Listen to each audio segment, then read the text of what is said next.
I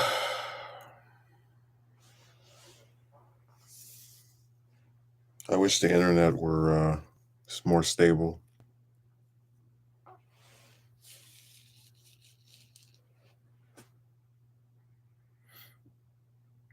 I tried streaming about maybe 10 minutes ago, and I was able to talk for I think 6 minutes before the Wi-Fi just like first all the power went off for a brief moment, and then the Wi-Fi went off, and everything just collapsed. So if it happens again, at least I won't be surprised this time. It is irritating when you pay $200 a month for this trash, and it acts the way that it does. Oh, but it was raining. Yeah, okay. That's the worst part about the weather. It just, I don't know. I get irritated by the fact that like I only do this, once or twice a week, and then one of the few days where I try to like schedule to do it. Of course, the weather is acting worse than usual. Just just another example of my terrific luck.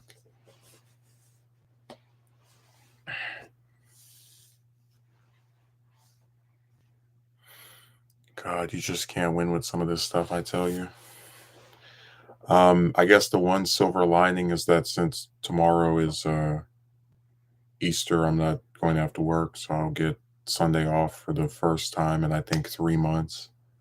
It's been a really long time since I had a Sunday off. Um, and even though this is one of the shifts, I'm really not the one I like the least, which is when you have to like help them clean everything up after the day is wrapped up or finished. I'm not as bothered by it because I've started noticing some trends in terms of like they actually will have people that assist me with my task, which makes it easier for us to finish things at a faster rate, like before 2 in the morning or 3 in the morning. Um, so it shouldn't be as awful as that one instance I mentioned where you had to leave from there at like 2 or 3 in the morning and then come back, like get back up at 12 o'clock to go back for another shift.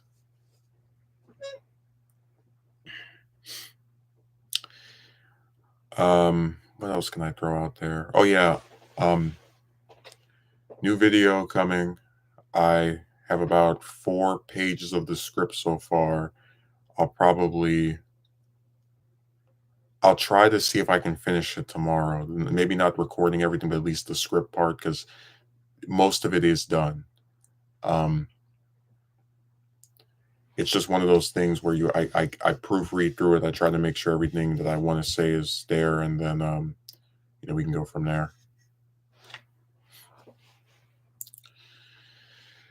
Yeah, me and one of my coworkers went and saw Ghostbusters on Thursday, and it was funny. I was thinking about how because I had asked if he wanted to go see it on Monday, and then we scheduled to go see it on Thursday, and I thought it was interesting. I was like, why is it that I'm so happy when I get to just see basic competence, like when someone agrees to something and they do it, it doesn't have to be a big huge like for me it's a huge thing because I have to drive an hour to even be able to like do anything with these people because I don't live around there. But it's like, I like it when people can just decide to do something together. There's no hemming and hawing, no deliberations, no, well, maybe I don't, I like when people just collectively or as a duo or it could be whatever, say, we're gonna do this day. All right, that's it. I like that. I really it's refreshing to me at this point to see people just, actually adhere to just some basic, you know, goal or shared desire. Like it's so rare to see them, act like they want to do something with another person or with me, I should say, in particular. Uh, but it was nice. We didn't really talk that much while watching it. I'm more talkative. It's something I've seen before. And but after it was over, we had about a 30-minute conversation, just catching up on things, and I I had fun. I had a decent time. It was certainly different than what normally happens, where it's just me having to go watch stuff by myself. I appreciated this company, and I let them know that. Um, it's funny. I actually went to go see my best friend on Monday because he has some different hours from what he used to have. So he's like, I guess, available at a different time than he had been in the past. And I said to him, I needed to feel the touch of a friend after dealing with that filth in that other city.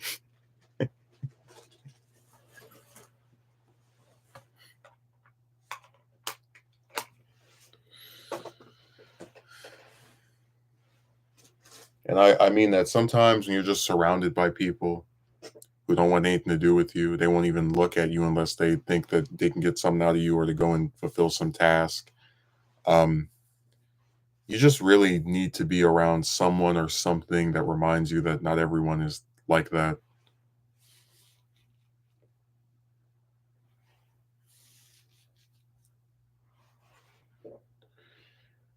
Um, it was refreshing.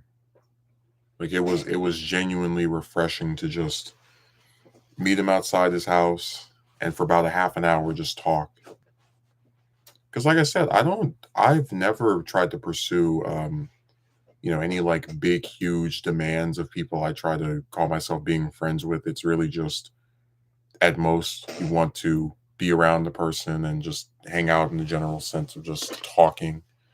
Um, and that's why I find the way things are to be kind of tragic in a sense where you can genuinely have the most basic of desires with other people and see yourself completely, ostracized from being able to do that, or just they're not receptive to it. And I think that is problematic because it says something about,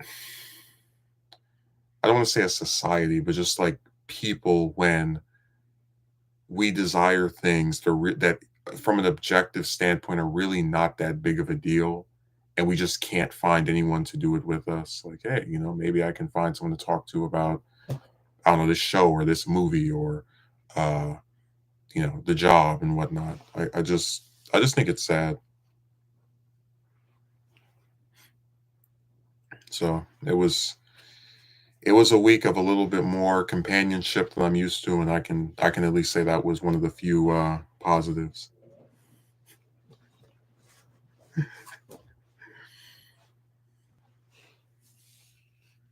Yeah, I don't know, things are seeming to just kind of repeat themselves. I didn't even mention I had a job interview on Tuesday, and this place, these clowns, they scheduled me to come in for the interview 10 days before the interview. So it was like the 15th, 16th, like midway through the month. And when you hear something like that, you think, okay, well, these people must really want me to work for them because I mean, why else would they be like scheduling me this far in advance? Like they must take these interviews really seriously to, have such a premonition of thought about it, right? I go in there a little bit before it's time to start. I'm like, hey, I'm here for an interview. I was scheduled this day. Da, da, da. And they tell me, "Oh, uh, the manager isn't there, uh, but if we can give you her number and then you can come back when she's available." And I took the number and I just left. I haven't even tried calling them back. That really just pisses me off because it's like, the first time I ever had a job interview where the people who wanted me to interview with them didn't show up was before I even had a car, and it pissed me off to like spend all that money with Uber to even go out there and have these like jerks not be around when they said they would be.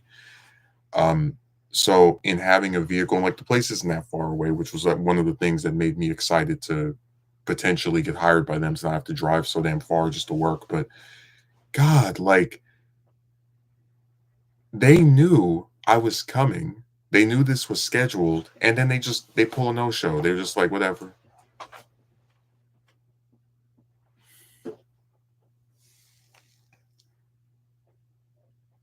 It's gonna be a long time before I apply to that place again. That was stupid.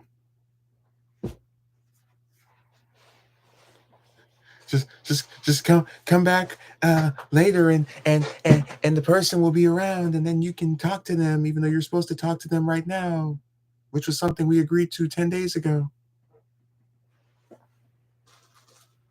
I like how like they stand you up and then the onus is on you. Like it's your obligation to then reach out to them. Like how does that work? They make it to where you can't even see them at the time where you're supposed to be able to see them, but now you have to reach out to them to even be able to like have a chance of talking to it's nuts. That's why I said everything is so backwards nowadays. Like, if I wanted to actually interview somebody, first of all, I would actually show up at the time where the thing was agreed to. But secondly, I would schedule to have the person, you know, be talked to, or if wasn't able to make it, I would reach out to them because I wasted their time. I stood them up.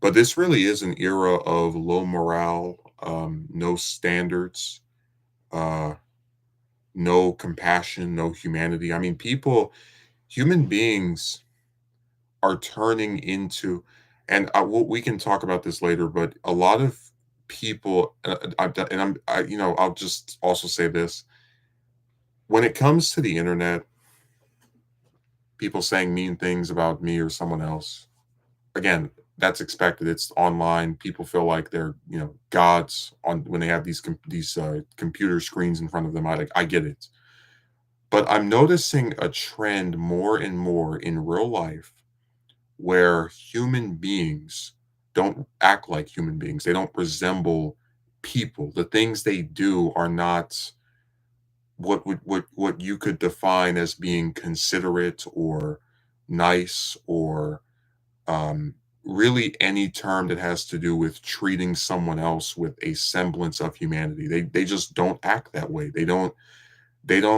treat those around them like they're actually people. They just kind of, like maybe sometimes they'll acknowledge you like hello, right?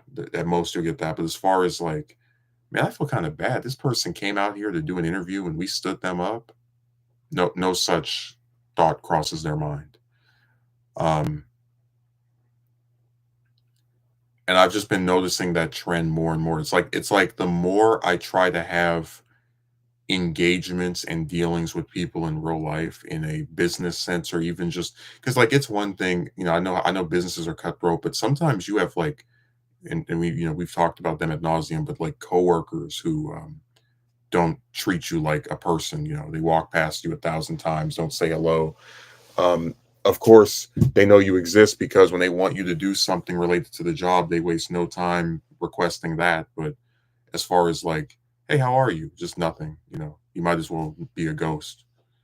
Uh, and that's why I just can't bring myself to try and contact those people because if you really wanted me to work for you, you would, have actually shown up to your own damn pre-scheduled interview. I mean, there's no excuse for that. So I said this stuff gets more and more cartoonish, like it's turning into this bigger and bigger gag as time passes, where just things are seeming more. I told one of my relatives, I said, sometimes I go outside and I expect the roof to be on the ground and the ground to be on the roof. Like that's how backwards everything is now. Like just living in a parody at this point.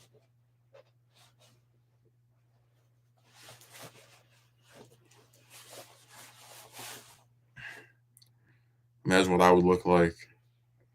Hey, person that I stood up for an interview, I'm gonna give you my number so that you can call me back when I'm available to then come in to do the interview that we scheduled for today. So you need to make sure that I'm around, even though I'm the one who, messed everything up by not being around at the time that they told me you would be interviewing with me, almost a third of a month ago. But yeah. God.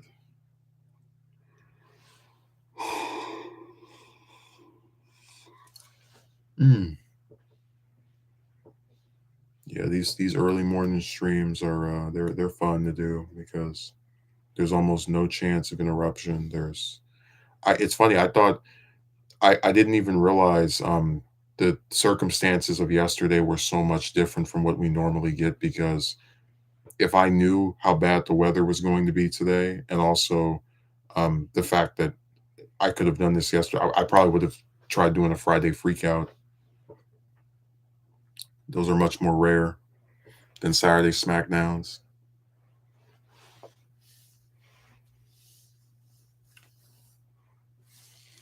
But no, jobs have to be very vigilant about if we're going to hire somebody, let's actually bring the person on board. If we're going to even tease them with the idea of getting hired, let's actually meet them in person. I just don't understand how you can do that to somebody and not think it's a big deal, like whatever. But no, it's been real interesting to watch the Ghostbuster reviews. Like I'm a person that generally stays away from movie reviews unless it's something I already don't like or one of the few times where I really can't make up my mind about a movie. Um, and man, just watching the reviews for that were so interesting. Some people were trying to say that Phoebe, which is uh, I call her like the pseudo main character of this film and Afterlife, that they had her in a relationship with this girl Ghost, and I was again just I've only seen the film once and I saw it pretty recently, so I think my memory's still relatively fresh. I didn't really interpret their relationship to be romantic. They don't kiss, they don't really I mean, it's literally like they play chess together and she sees her again, then she goes into the like astral form to be around her. But there's nothing there in terms of like, oh yeah, this is definitely, you know, let me ship this character with this other character. They kind of just talk and I guess enjoy the company of each other, but it's not there's nothing to it that I would deem as being romantic.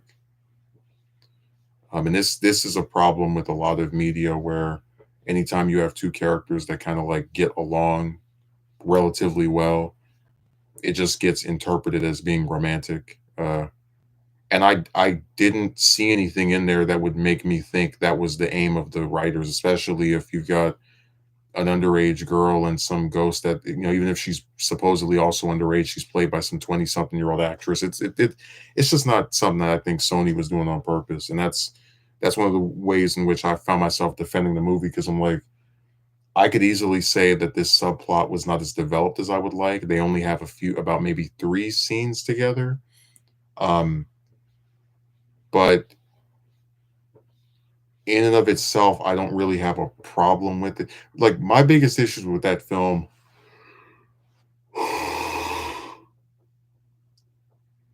boil down to two things.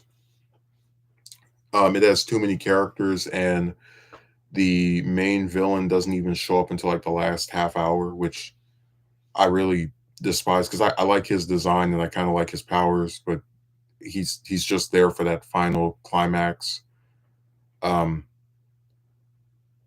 when I say too many characters, I'm saying that one of the things I liked about Afterlife was it really felt like it was a passing of the torch type movie where they have the four new members for the Ghostbusters, and then three of the four original ones like show up in like one scene or even less before the movie's up.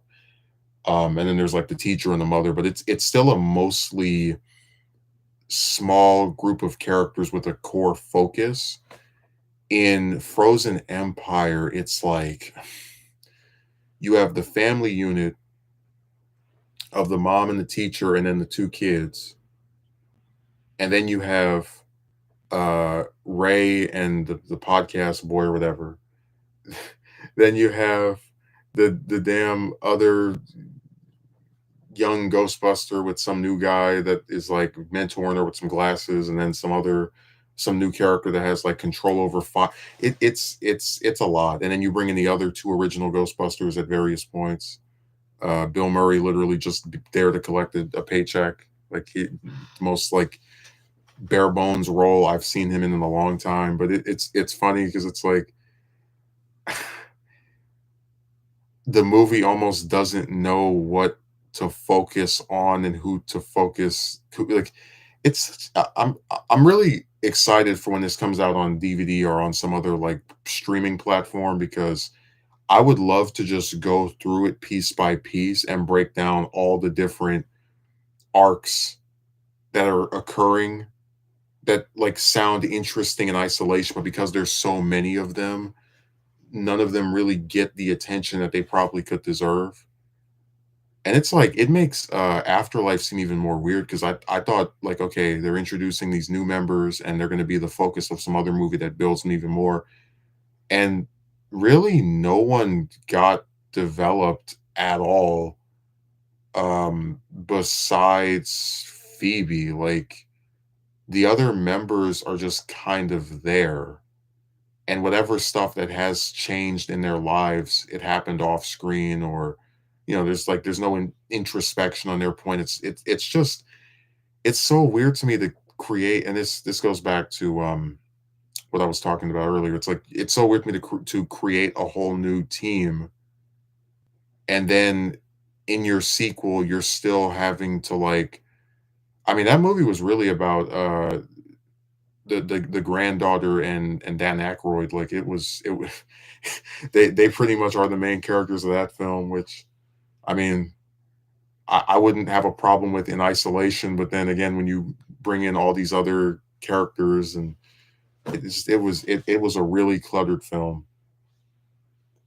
And when it comes out on DVD or Blu-ray or digital or whatever, I'll make sure to get it and just kind of like go through and see. Like I remember when people used to say that Spider-Man 3 had too many characters. Like Jesus, that this film said hold my beer. And there's a way to have a lot of characters in the movie. Like I never felt that way when watching Infinity War or Endgame, but uh in this it's like it's not even just the amount of characters on screen, it's that they all have these individual like arcs and subplots that are competing with each other and are fragmented.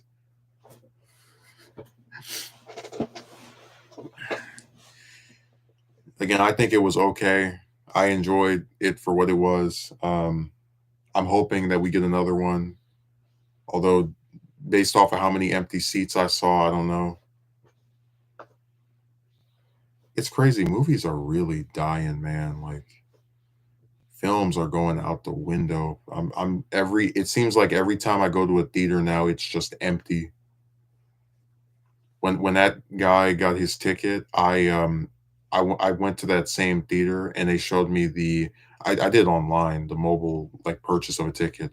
I went on there and it showed me the seats and I was like every single seat except the one he picked is like free. Like there's no and this is like, the night before. I'm like, wow. So I guess this is just the way that this stuff goes that you know, you go to a theater and you better hope you know somebody or else you're going to be sitting there alone. And sure enough, when I got there, it was empty. That's the second instance where I've gone to see a movie and when I come in the theater, there's no one there.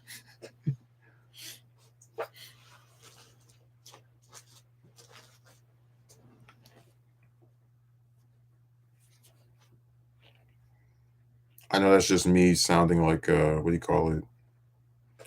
Oh, if I came in there and it was empty, nobody saw this. I'm not trying to say that. It's just I never, before the virus era, had that happen before. I would go in the theater and there would just be no one there. And I've had that happen twice in the last 2 years. And it's even more jarring because I'm not even someone who really watches that many films in theaters anyway. So it's like the few times where I decide something's worth out to see. Like this year, the only other movie I'm fairly convinced I'll go and see is probably like at least in theaters is probably just Beetlejuice 2. I don't even know if I would go see Deadpool and Wolverine. Maybe we can get some more trailers and I hear some positive reviews of it. But it's just crazy to me that films are really going out of style. Like less and less people seem interested in watching them or being, in theaters, and I find that very fascinating. Like we're literally living in the era of the death of cinema. And I've heard that they've done studies where now younger people are preferring to watch short term videos than sit through a whole movie, and I believe that. I mean, uh, I see plenty of people who just stare at their phones all day watching videos. But it's like I don't know. I don't think these different franchise film series are going to be able to survive if they're not considered interesting enough to warrant watch like sitting down for 2 hours. I don't know. I think the most like jarring thing to me was just like how easy it was to you know get a second person who agreed to see a movie with me. Except in this case, we actually did end up going. There was no upheaval, no plot twist, no oops, I thought, but it looks like I can't do this today. I was so happy that that didn't happen because it's just refreshing when people do what they say they'll do. It really is. You know, I'll never forget. I had one person who said they were gonna promote my channel on theirs, and I was like, "Are you sure?" People say they'll do that, and they don't do it. And when they put my thing on there, I damn near had to put my hand over my chest. I couldn't believe it. I said, "Wow, someone has honored their commitment to me."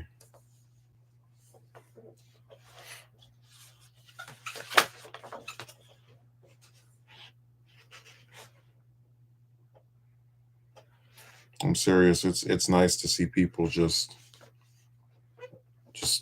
do things, no nonsense, no nothing. Just I'm doing this at this time. You're welcome to join me. If not, okay, whatever. I love that. That's one of my favorite aspects of people. Just when they're consistent and they do the things they say they'll do. It's a real good feeling.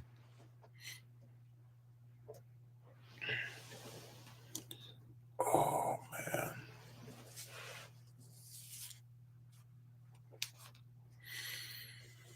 Oh boy, I tell you, it is a.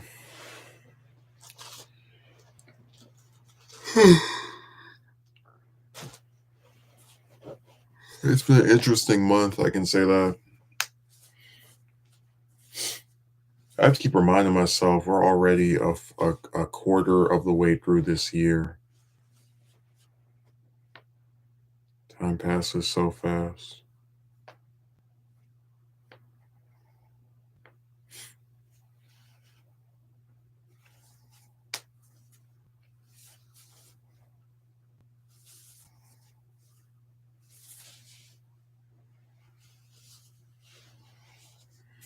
But no, in that video, I just talked about how a lot of times a person is motivated to do something, to become involved with something or someone because there's an expectation that maybe if they just keep holding out, if they just keep biding their time, if they just show some patience, they're going to be rewarded with, a better fate than whatever they're currently dealing with. Like, maybe this person that I met 8 months ago, uh, wouldn't invite me back to their house. But then after speaking for damn near a year, they'll be a lot more open to, hey, you want to come back to my place? Something like that. Um, that's the kind of thing that just I find fascinating as far as just seeing how people, you know, how much they can change over the course of someone talking to another person. Oh no, don't tell me this thing is acting up again.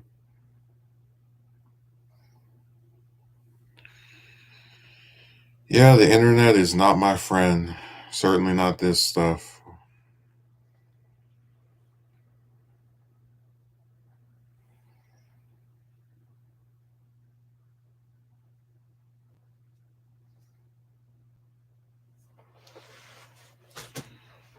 telling you, every time it starts acting, I'm just like, okay, well, I saw this coming. No big shock here. I was actually gonna probably try to go get a Slurpee before I started streaming, but then it just the weather was so bad out there, and I didn't feel like fighting in the and the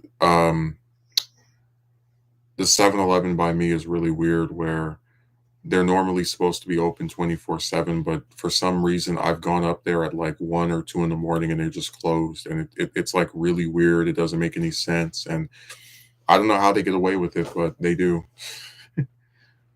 They always find a way to just, you know, circumvent any type of rules or regulations that are atypical of their domain. Like, hey, this place is supposed to be open 24/7, not this one.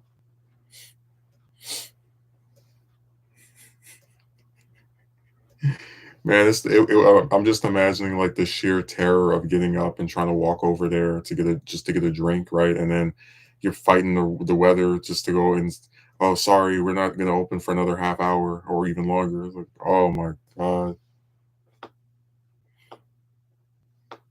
it's horrible. Because sometimes I really do debate which one I like more, like a Starbucks coffee or a Slurpee. And honestly, as much as I do enjoy the coffee here and there, when I consider that I can get refills on the Slurpee for $1, uh, but then that stupid coffee is like $6, it's like, yeah, I'm probably gonna go with the Slurpee. And the place is so close, I don't even have to drive over there. Yeah, I know which one I'm picking. It's close. There's usually no ridiculous line that stretches out into the street. It's like I said, some of this stuff I enjoy the way it tastes. I enjoy whatever, but it just costs too much. Like, you go up there, you get like two things, and it's $10. That's ridiculous.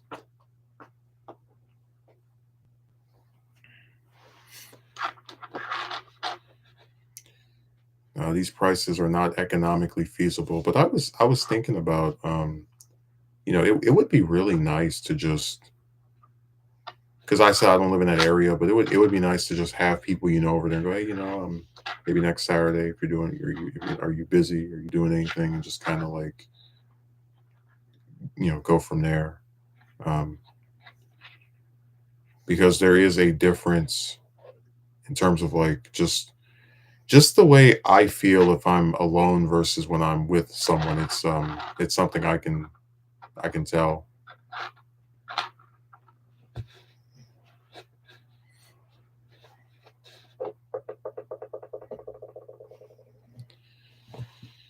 I said it's such a shame that you can have a lot of things in common with people and nothing ever seems to come out of it.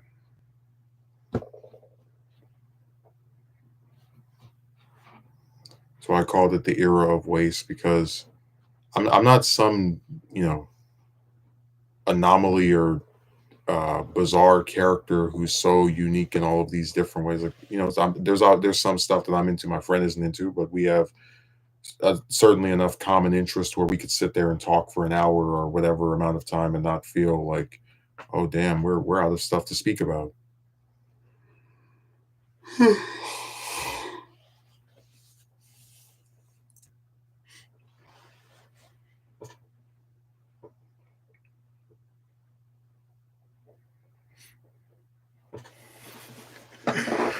Hey, people just they're really disappointing.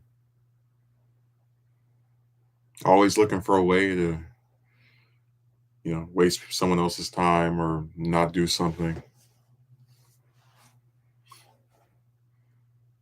It's honestly really sad.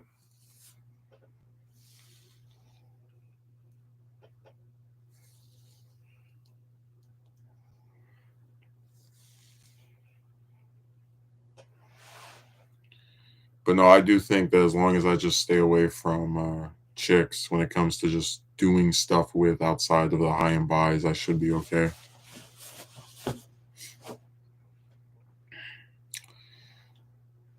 such a dangerous group. So many lies.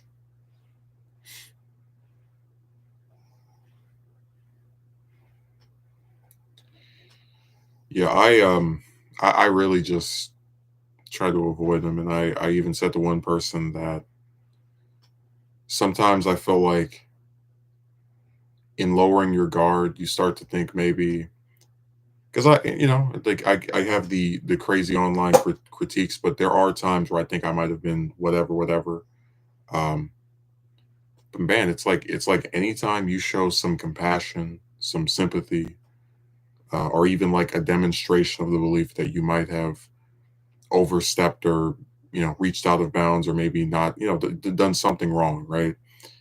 Anytime you just call yourself trying to reconcile with somebody, they find a way to come back and make it even worse. Like there has yet to be one person that I decided to stop talking to that came back and actually improved with and like did not make things even worse than they were before. And I just don't think it's a coincidence. I feel like they they they almost have a self-destructive sequence, a self-destruct sequence that initiates when you talk to them again. It's like, okay, well, you left me before, now I'm gonna find a way to leave you.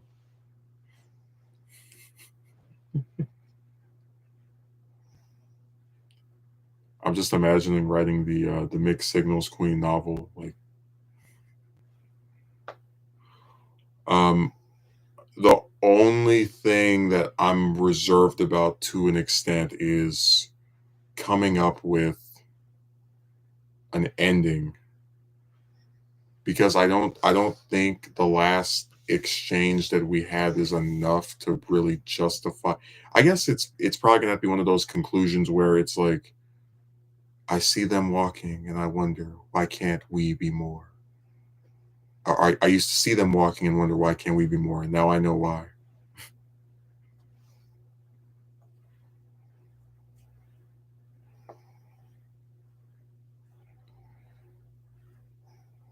These rocking chairs, they sure give you some forward motion. I don't know.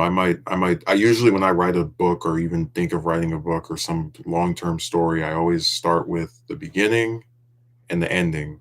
In this case, the middle contents are very simple to know because of what happened in real life. But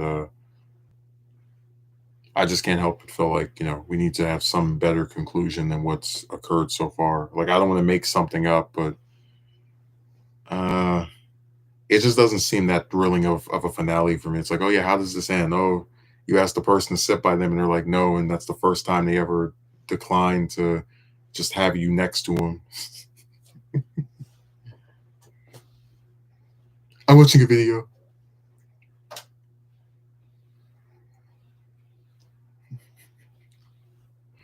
Which website is it where the videos do disappear after like 10 minutes? I think it was Snapchat. God, I haven't used Snapchat in 10 years. Like I sometimes forget it even exists because it's just I don't use it. Nobody I know uses it. It's just MySpace has been like more readily used than Snapchat in terms of people I know. That's another dead site.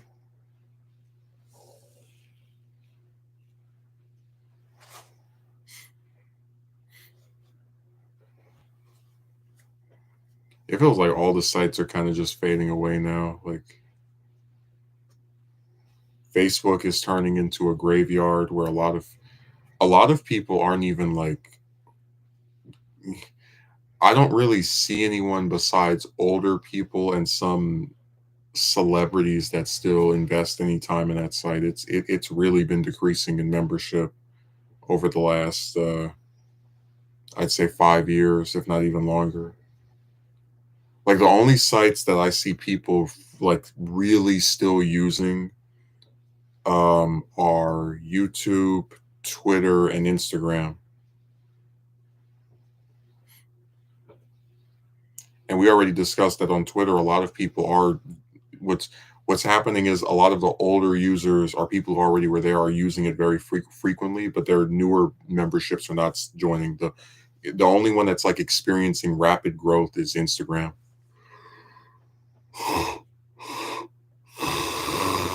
Oh.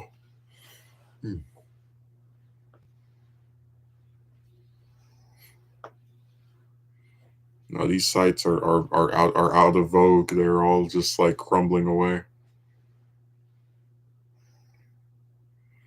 I don't feel bad for them either, because truthfully, most of them just sort of exist as whatever. They don't really have any features I find it interesting, or like YouTube has survived for as long as it has because a lot of its competition has not really been able to replicate it in any major way. Like you've had sites like they're still around, but nobody uses them, like Vimeo or Daily Motion, and you have sites that completely vanished, like Blip TV.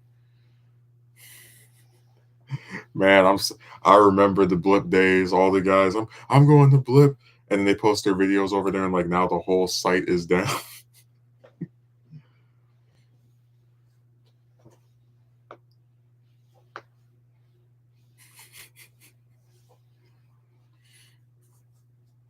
Anytime you have a whole site crumble to where like it doesn't even exist anymore, that's how you know it was failed. Like even though nobody uses Daily Motion or Vimeo for damn near anything, they're still on there. Stuff that was posted years ago is still there. They're showing no signs of disappearing.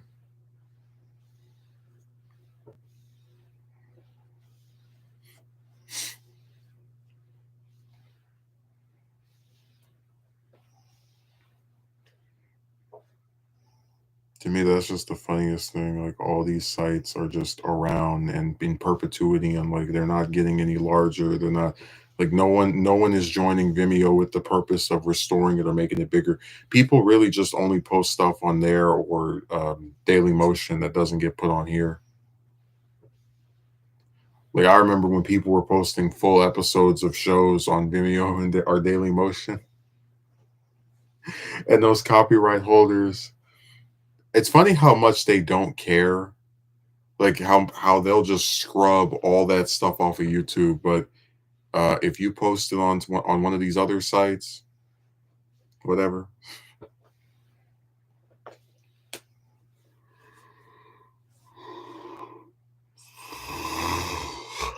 Mm.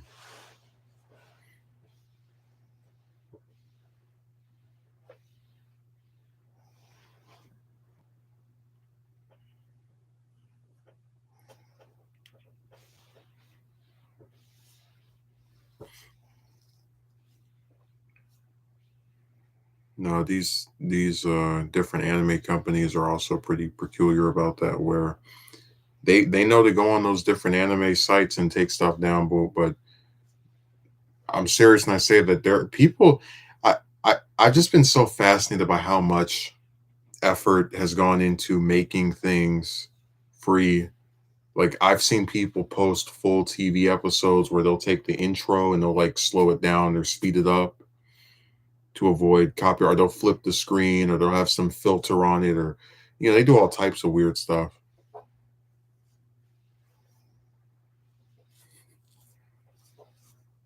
I remember when people were uploading episodes of Naruto and they had it to where it's like it's like the episode is in one corner of the screen, and then you see like a logo or whatever for the most of the screen, like, and it's either sped up, or if it is regular, then they cut out the intro or they make the intro fast.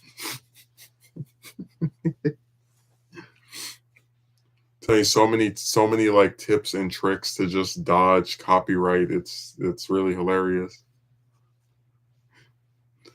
And of course, my favorite moment with copyright was when I was watching that Grim Adventures of Billy and Mandy 24/7 live stream that somebody had on their channel. And all of a sudden, the stream started buffering. And I refreshed the page and it said the channel associated with this stream has been terminated. I've never seen a channel just like get yanked while it's streaming.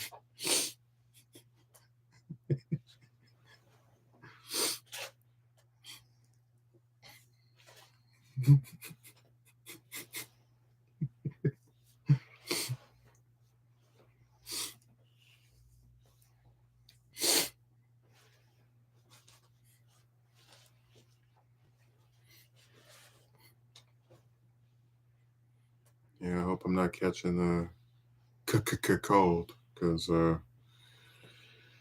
that's never any fun to have, and especially not in this type of weather.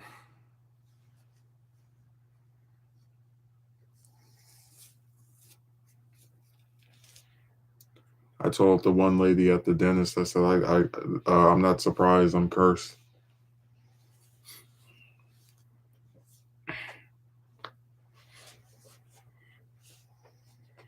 That's how it feels with certain stuff, just like, why does this have to happen? Like that time I was on the freeway and all of a sudden my tire just blew up on me where like all the pieces came off and I was hearing like a rumbling noise and I didn't know what was going on at first. I thought it was some music I was playing initially.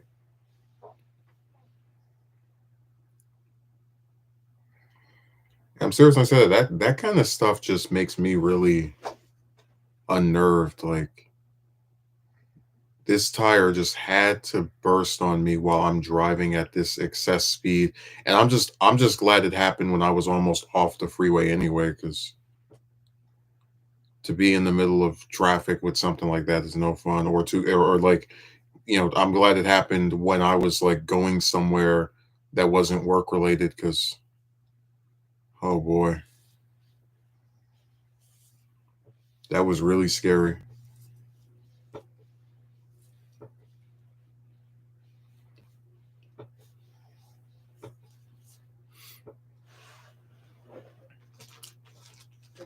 Some of this stuff can be real terrifying.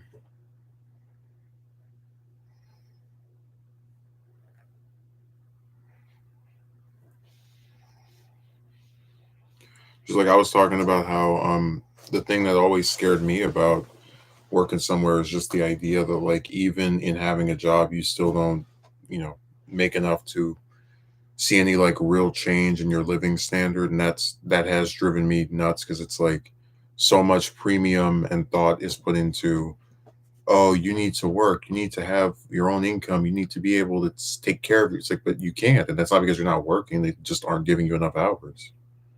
um so for me it's kind of like, well, hell, a person may want this, they may try as hard as they can to have this, but they can't have it if they're not given the opportunity. um And man, I'm telling you, the trying to get a second job on top of this one already has had me just rolling my eyes because I, I'm just not excited to go back to the back and forth feuding over, you're gonna work for us this day or you're not gonna work here at all. Like I'm not excited for that period because I've already dealt with that headache, and it's like just it's a hassle. I think I'd be better off if I just found some way to get something freelance that's like on the side versus trying to work somewhere or that also has like a set number of hours because I really don't want to run the risk of them, pulling something weird.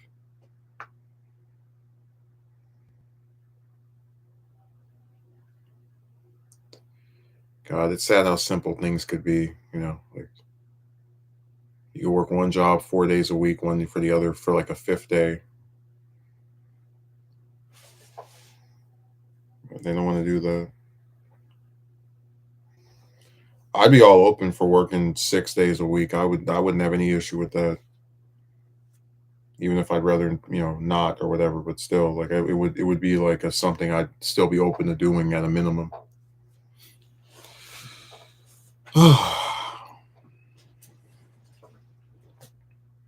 And that one person who said you need two or three jobs to survive was not kidding. God.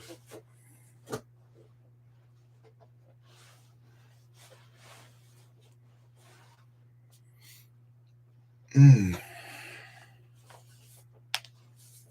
No, doing the Sephiroth parody video thing was It's been interesting just drawing her and kind of like visualizing the image of her there, and you know it's so funny. It's like you take this really big guy character and give his giant sword to this tiny woman and have her just come behind you and put this blade through your back.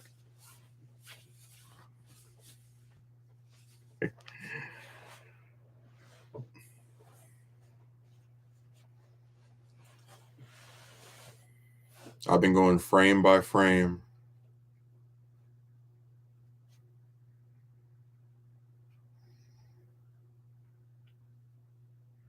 and I do intend to share it around a little bit. And I don't even care if it resembles her. It doesn't matter to me. I mean, what's she gonna do? Say, "Oh, he took my likeness"? No. I mean, the way I am is I don't even normally tell these people if I'm doing something related to them. Like, the one woman that was complaining about being in the video. It's like I didn't tell her she was gonna be in the video. She just watched it and saw that she was in it and got mad. It's like, okay, but I mean, I don't actively seek out, oh, I'm doing this on you. I don't do that.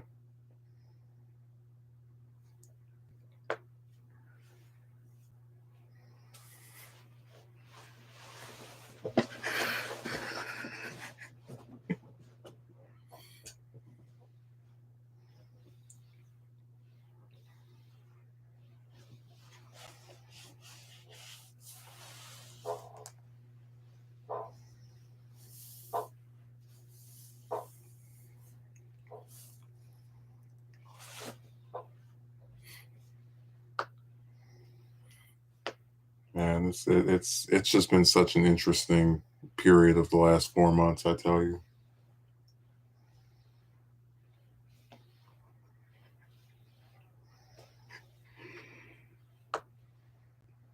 like I don't even know what the deal is with people anymore. They're just you just can't get a read on them.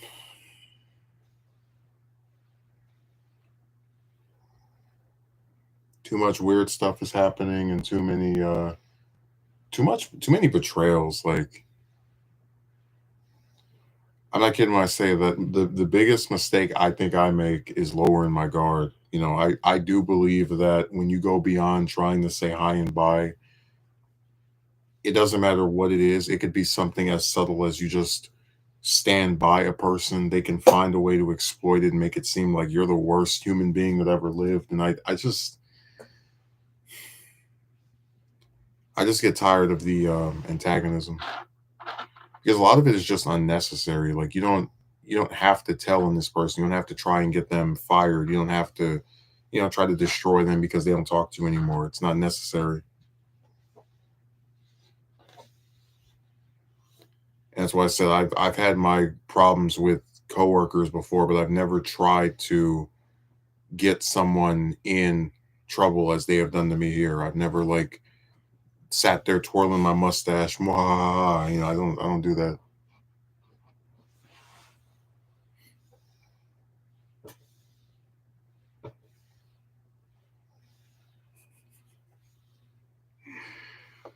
Oh boy, I don't even know what to say anymore. Just I'm glad the internet started working again. That's one thing I'm happy about, because when that thing shut off after 6 minutes, like, oh no, not this again. Please, not this again.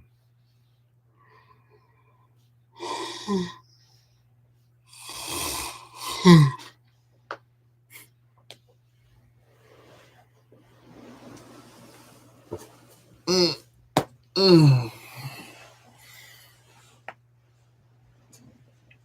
What's crazy is that when I like leaned in like this, the screen started to turn purple from my like POV, or I guess perspective.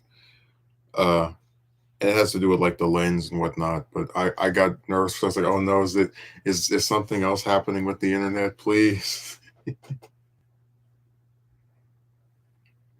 There's a there's this one lady I've been speaking to her for I think about a year now. Yeah, like over a year. and we don't talk every day or even sometimes every month or anything. But I uh, I asked her, I believe it was yesterday, if I could call her, and she said that her phone is off. And by off, like you didn't pay the bill or whatever. I said, okay, well, when it's back on, can we speak? And she said we could. And I felt like saying I'd sooner believe in the Easter Bunny than in like thinking that once your phone is back on, you're actually gonna like follow through with this promise. You know why it is, because they're always just so disinterested. They always like feign a desire to be with you in the general sense of like, hey, what's up? Let's communicate. Let's talk to each other again. And then like as time passes and you get closer and closer to whatever that period where it looks like things will move forward appears to be, they find a way to like jump ship. So no, I don't believe that we're actually going to see this person, try and speak to me. I think that what's most likely going to occur is that her phone will be back on and she'll be right back to, my favorite thing about these chicks on these websites, they just post stuff all day long, but then if you try to like talk directly to them, they can't be bothered to even look at your damn message. Like it's really sad. People are the way they are.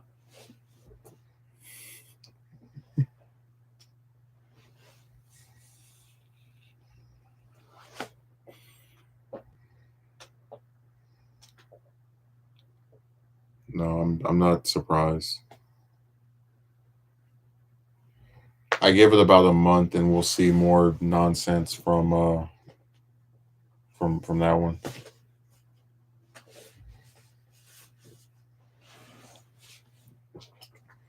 You can't trust these people. You can't believe anything they say. They lie so much. But I'm telling you, one of the craziest phenomenons is that like if I post a video on here, that usually is it. Like I might watch a few a day at most. Um, but I really wouldn't call myself someone that just sits on YouTube all day long. Some of these chicks sit on Twitter or Discord all day long. Like they're in VCs all day long. They're tweeting stuff all day long. I'm not even trying to be funny. I've seen some of them tweet 20, 30, 40, 50 times a day from 8 in the morning to 8 p.m. Like, oh my God.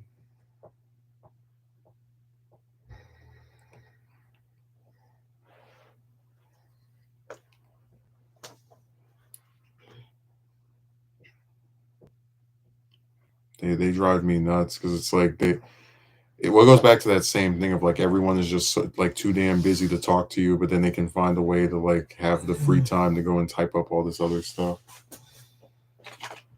So busy. Oh, you want to have a 20-minute phone call with me? I don't know. I'm kind of busy today.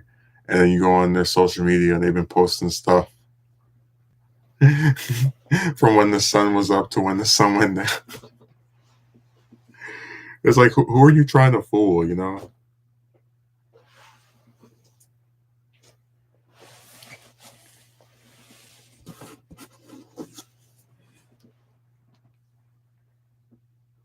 That's what I said. They think we're all just complete idiots.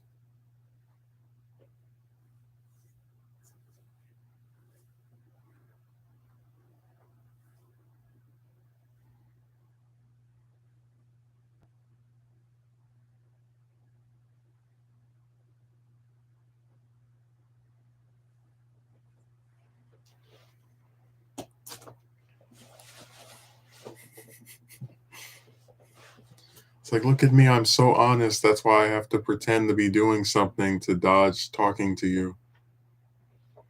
That's why I said I have my supposed faults, but I don't pretend to like someone that I don't like. If somebody were to come to me and say, "Want to go do this person that I think likes me, but you actually don't," I would say no.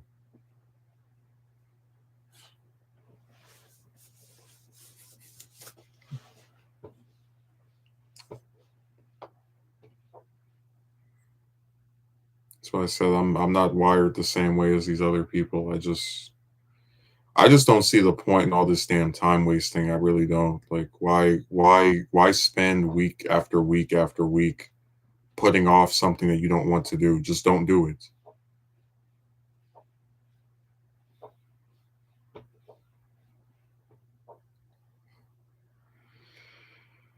Oh man, people just so pathetic, I tell you.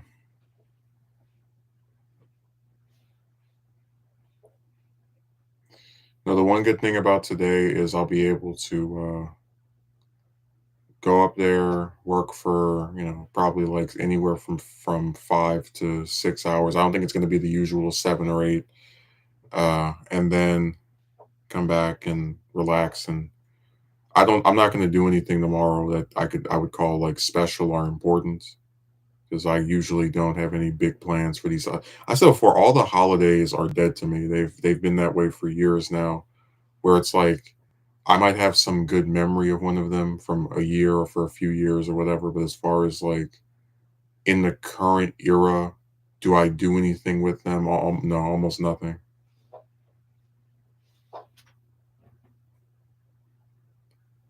They're just reminders of better periods and people that are far superior to the ones I'm stuck with nowadays.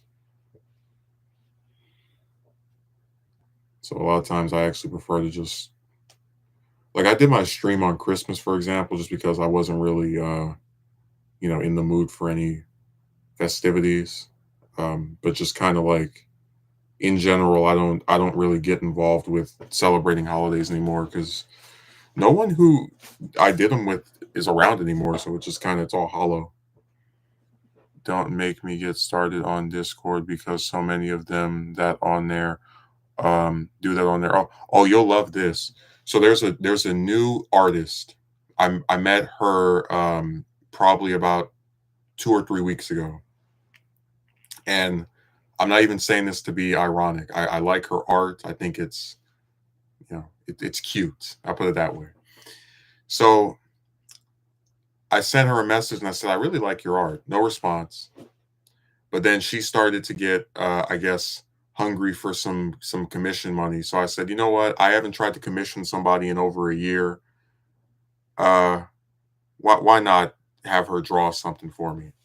So I go and I send her a message. I'm like, hey, so what are you open to drawing? And I say, I have this one idea. I asked like first, are you willing? Because she's charging $40, right? Uh, and I say, hey, so do you usually draw two characters? Like, can you draw more than one character? She's like, oh, usually I draw one for per commission. I'm like, okay, $40 for one character is kind of crazy to me, but whatever, whatever. Like, so can you draw like, a character from a live action movie? Right. Because I had this one character from this one movie I like that I think they have a pretty basic costume that I believe would look nice in her stuff. And of course, I don't expect a person with kind of like a cartoony style to have some very realistic version of a like an actual human being. Well, I don't feel comfortable drawing real life people, and I mostly just draw anime and video game characters. And I like I start to kind of get annoyed because this was like not mentioned anywhere. I'm like, okay, okay, okay. Can you draw Krillin? That's the like I specifically asked for Krillin. I think Krillin's a pretty simple design. I've drawn him probably over a dozen times. It's some big eyes, some dots on the forehead, no nose, probably a smile. And her response is, "I'll try. I'm not really used to drawing men." And I'm like, "What?"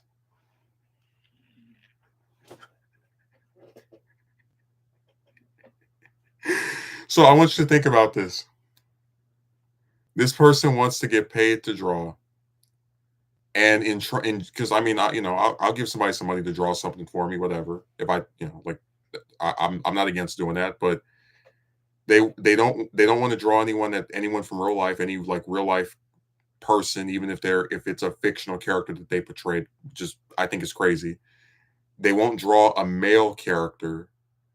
I mean, and they won't draw more than one character per commission. So like you just would only be able to get them to draw one person at a time. I just said to hell with it. Although I just want to point out to you, isn't it funny that when I said to her, I really like your art, there was no reply. But then when she wanted some money, right? And I was like signaling I was open to doing that for, so suddenly she becomes very responsive. I told you, man, chicks are a joke in every sense of the word. Like, even when you just want to, because the character I wanted them to draw was a little girl from a movie that I thought they would be able to draw. I've drawn them. I thought, they would be able to do it as well. And they just bucked under pressure. So why didn't she mention this before, and why not any male characters? I don't know, man. I can't imagine. Like, name an accredited artist who just goes out of their way to avoid drawing an entire gender. Like, name one artist you can think of who is worth a damn that was like, oh no, I don't draw men, I don't draw women.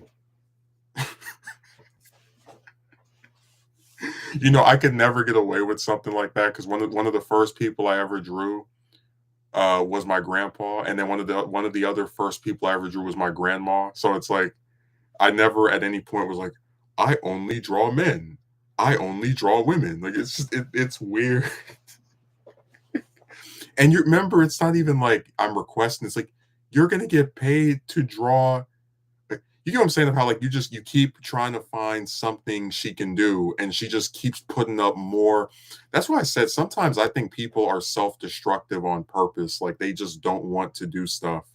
And dude, I've actually done the same thing as a mini experiment to a few chicks before. The moment you mention money, they become very responsive all of a sudden. And you know what? Like what's crazy to me?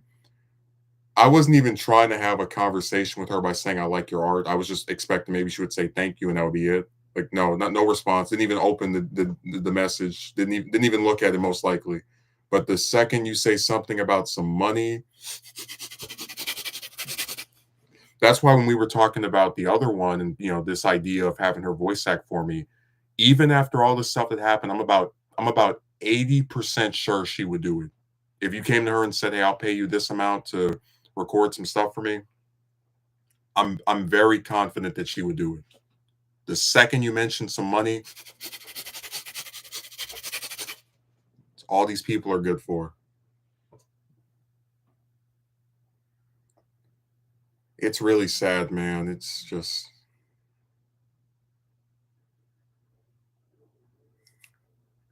oh, also you'll get a kick out of this. So on I believe it was Tuesday, I was laying down and all of a sudden I hear and it's my phone going off because somebody is sending a bunch of text messages at once. And I'm like, who could this be? Because I don't know anyone. Like, I know people who write stuff to me, but it's usually like one message.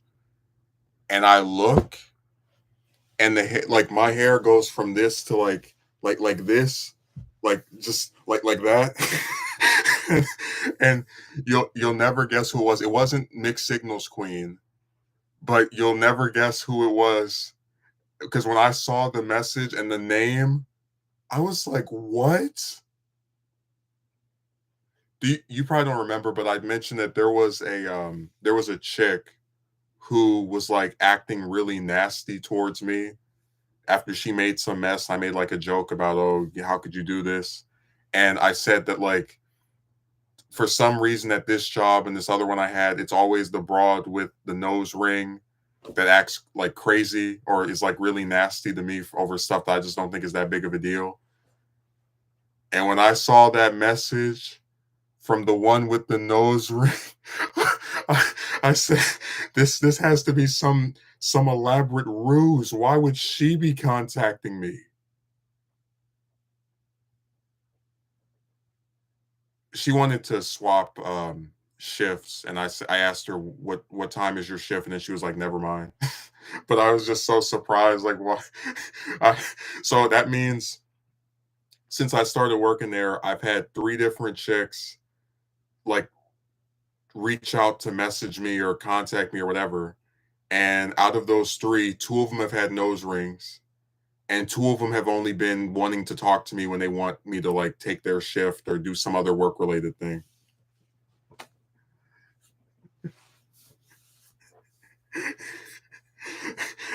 I couldn't believe it. I said, this has to be a trick. Why would she be sending me messages? What? This is the same person that I ignored for a month because of how nasty she was. Writing messages to me. I said, what is this?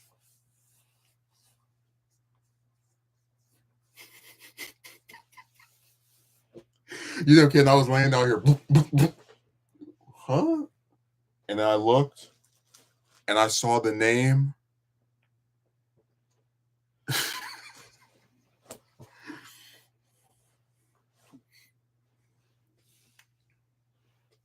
Oh yeah, I was mentioning before you showed up that me and this guy went to go see Ghostbusters on Thursday, and I was thinking like, man, it's so nice when people actually do the things that they say they're going to do, when they don't stand you up at the last minute. It's very refreshing.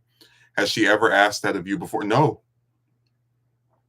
That's why I was surprised, because that place has like loads of chicks, right? And I've only ever had three of them reach out to me with their personal phone number. And out of those three, two of them, including this one, it was just like work related stuff. So I was surprised that like she would even do that, because of how long I've been there, and just had none of the chicks that work there like try to talk to me, at least like outside of when I'm working there.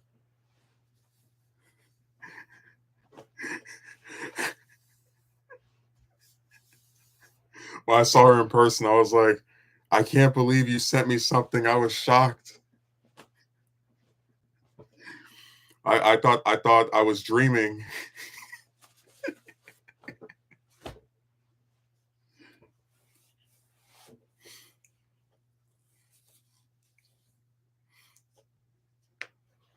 Oh, I guess like I'm debating. Do I want to mention Nick Signal's queen? Well, look, she's already history. But I was going to tell you that we worked together on Tuesday, and I was like at the sink because that's where I'm normally stationed, and she asked me if she could pour some stuff out, and I was like, okay, yeah, whatever. Like, I just kind of like moved out of her way a little bit. And then she came with this big jug of tea, this like really heavy thing. It's probably about this big, right? It takes both hands to lift it. And she actually could pour it in the sink. I said, yeah. And I'm standing right by her as she starts to pour this. And all of a sudden she just drops it down like a slam dunk. And that crap splashed on both of us. And man, it took everything I had not to like. So she starts, it's funny to her. She's giggling. Oh, I'm sorry. And I said, I have no comments. And then when she came back with some more stuff to pour out, I actually like physically got away from the from the thing. That's what I thought too, because if I were to spill something on someone else, and I'm not even just talking about like, oh, a little piece grazed me. Like, no, like this thing, she goes from pouring it to having it slammed down in the sink. And this, I almost wanted to say a bad word. This stuff splashes in my face, on my glasses, on my shirt. I'm wearing an apron, so it's not like that much of the shirt, but it still gets on me pretty excessively. And her response is to say, oh, sorry.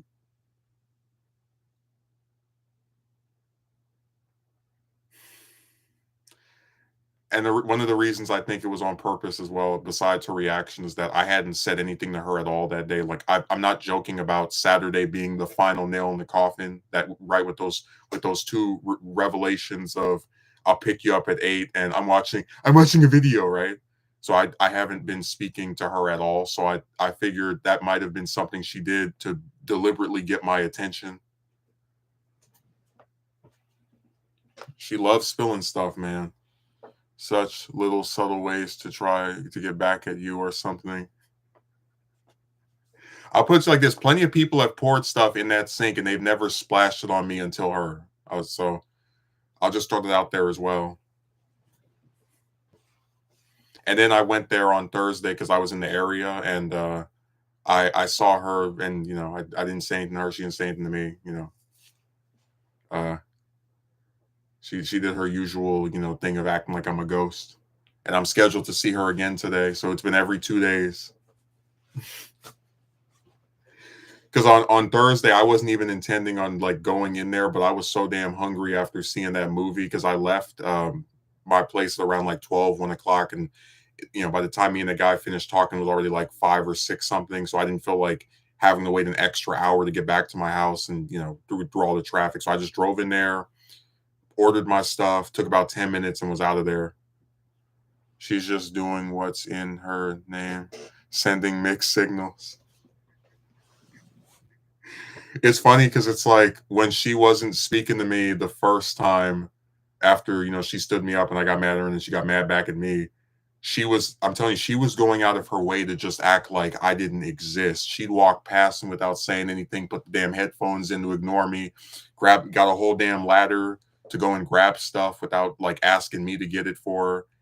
And now in the last like week or so, it's been how to explain it? It's like it's more subtle where we just don't directly speak to each other unless she needs to get something from me, and then like she still tries to act like we're on some kind of friendly terms. But I'm making it pretty clear as far as like I don't try to send her any messages.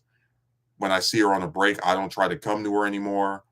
I'm done. Like I'm finished. Like I said, she's already history.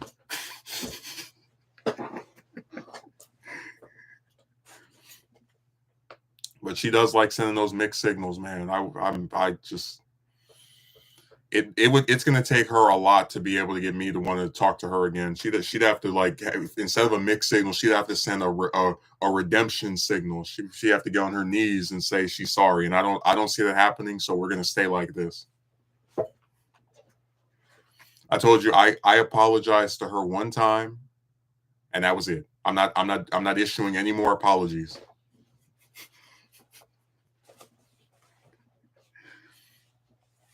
Especially after that stunt she pulled at the start of the month. Why couldn't she have just gone to watch that movie with?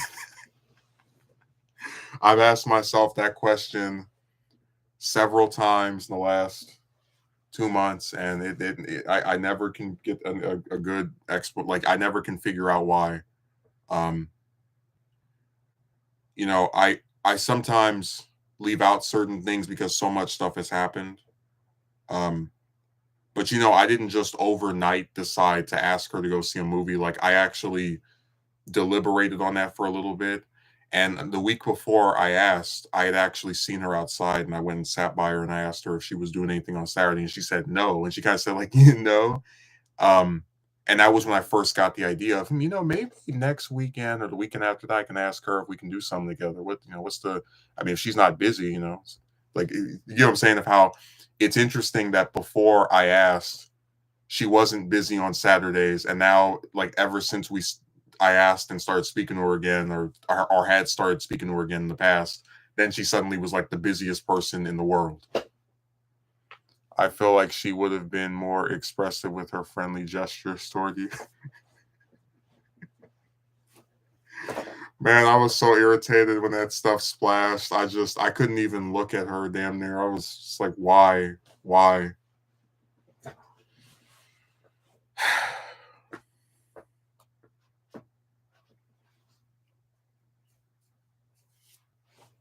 All I said was, I have no comment.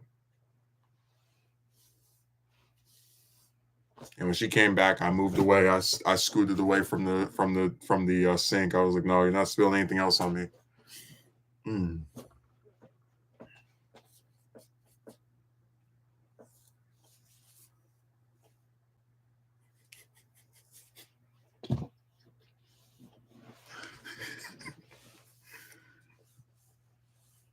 Such a shame. Well, that's why I said this is the era of waste.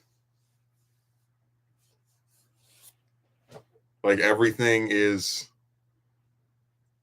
not what it's supposed to be. Everything is just people taking something that could be good or, decent and just it never comes to fruition.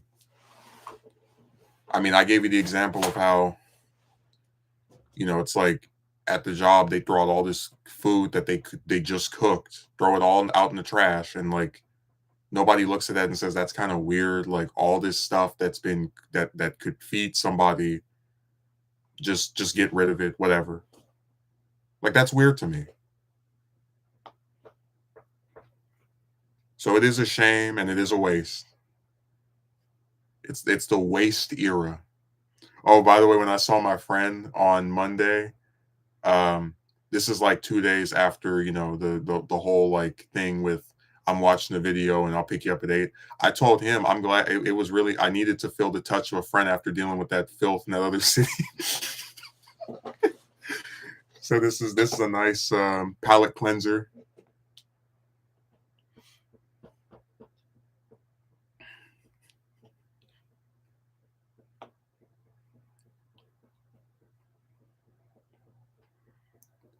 No, I'm not joking about the Sephiroth Eris video. Like I actually have about 10 different like images from it now.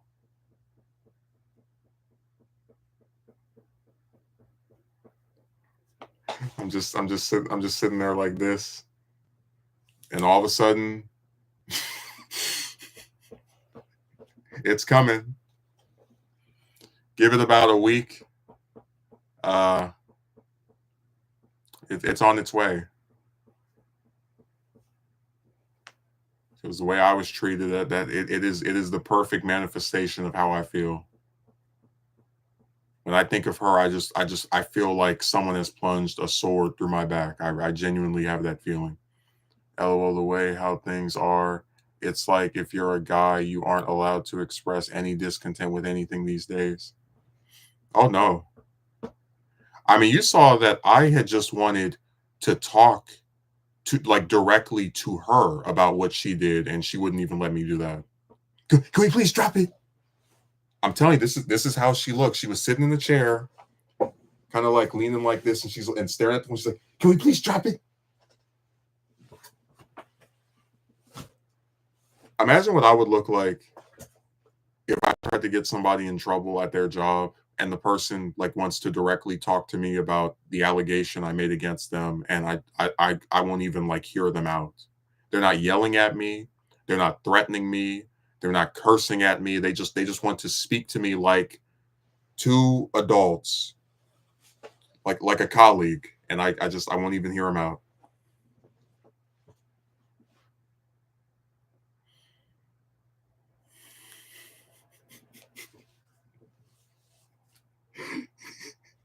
Man, she wouldn't even look at me.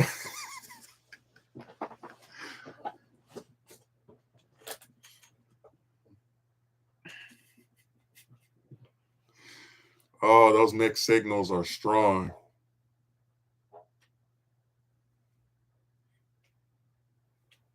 They're all over the place. But that's why I said I really believe that Saturday was the straw that finally broke the camel's back because it just got too stupid.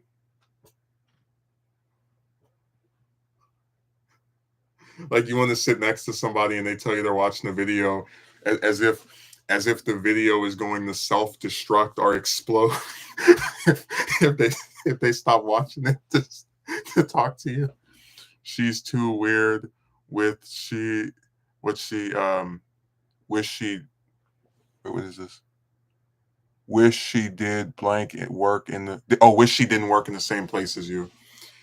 Um yeah, I feel that same way. She's very weird. But I told you my favorite thing was how like how much I was still willing to take her back. Like I really believe I must have Stockholm syndrome. I was on that Sunday. I was like, look, I don't have any recordings of you, and if you don't believe me, I will give you my phone with the password, and you can look through the whole device until you hear your voice or see your face. And she didn't want to do that. You had to keep putting up with that nonsense. every time you go back to work. Well, you know what? I do think that as long as I have the mindset that this is done, that it's not going to improve, you're wasting your time when you talk to her, that it won't be as aggravating for me. Because I think at its worst when I was believing like, oh yeah, there's still a chance, maybe if I say this, maybe if I do that, that was like the most torturous aspect because it's that false hope that, which you don't just blindly have. The person gives it to you. They tell you things like, maybe I let all the little like stupid phrases and terms and whatnot. But when you convince yourself this is never going to improve. They're a liar. They don't like me. It was all a hoax, a joke, a sideshow, a trick. When you believe that, I think you're better off because then you're not taken by surprise.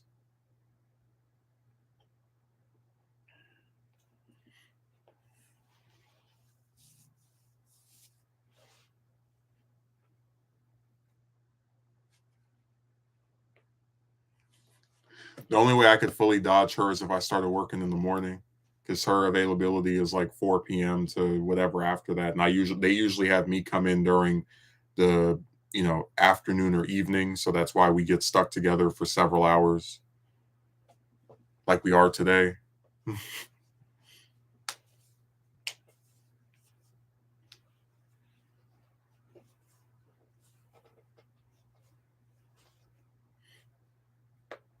I'm serious. When you just adopt the belief that like this is not going to improve,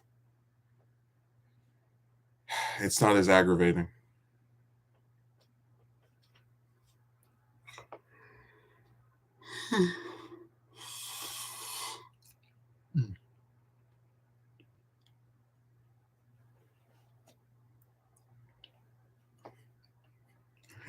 It is nonsense, man.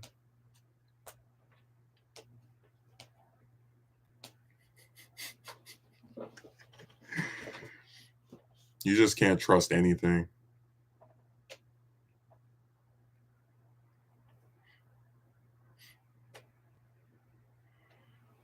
Yeah, but you see, you need to condition yourself that way just to alleviate the frustration.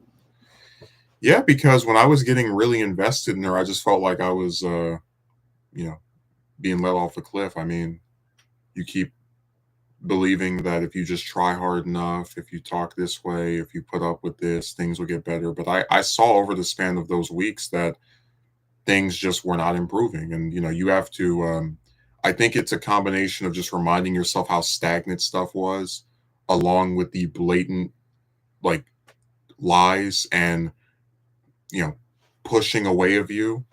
Like I told you about the night where I walked into her car and I thought, she started asking me, like, I draw, and I made a comments about my family not being particularly great. And she's like, "Well, I hope you have a good night." And I was thinking to myself, and I was able to get her to like talk to me for another minute, but it was like, do you really think I just wanted to walk you to this vehicle and like not speak to you at all? Like I'm just going to request to go outside with you, away from the cameras and from the job itself, and just have no desire to actually have a conversation at all. Like that surprises you. That's something you didn't see coming. But that's what I mentioned of how like the pushing away, like you have him outside with no one around you guys, and you're gonna just get in your car and drive off and like just leave him there. So when I just remind myself of stuff like that, it's easier to not be you know, duped into thinking that if I just try this or act this way, things can be better because it's just beating your head against the wall. Mm. That same one that sent me the message a few days ago. I asked her if she likes some kind of candy because they have them. They have them at the market for like a really discounted price, and she didn't even respond to me. So I don't. But it's like I'm not upset that she didn't respond because I have no real investment in her. I have only ever spoken to her when I'm there. So it doesn't affect me anywhere near as much as that other one because again that was a 2 month saga. Damn, no consideration whatsoever. Yeah, like think about this. If somebody asks you to walk you to their car, or other someone has to walk you to your car, right? You really think they just want to walk you to it and like not talk, not speak to you, not actually like have any type of exchange with you, like at all? Just I'm gonna walk you to this vehicle. You're gonna say bye to me and then jump in it and drive off.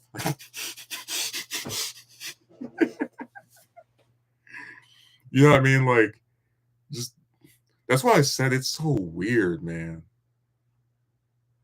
Nori, that was the first and only time I walked her to her car, and that's only mainly that initially that was because we don't tend to get off at the same time, but after that, and the stuff that happened over the course of the next 2 weeks, I said, man, such hollow interactions. That what is so strange is that she seems to act this way with you, but not really with others. I tell you, man, those mixed signals, they were driving me nuts. Like every time you thought something was getting better, like going up, it just goes down. You know, I told my brother about her, like, the I'll pick you up at 8 thing, and then the I'm watching a video right on Saturday, and how like that was the main stuff that was making me just say forget it. And he was like, this arc is getting good. I said, this arc is getting done. This arc is over. This is the finale.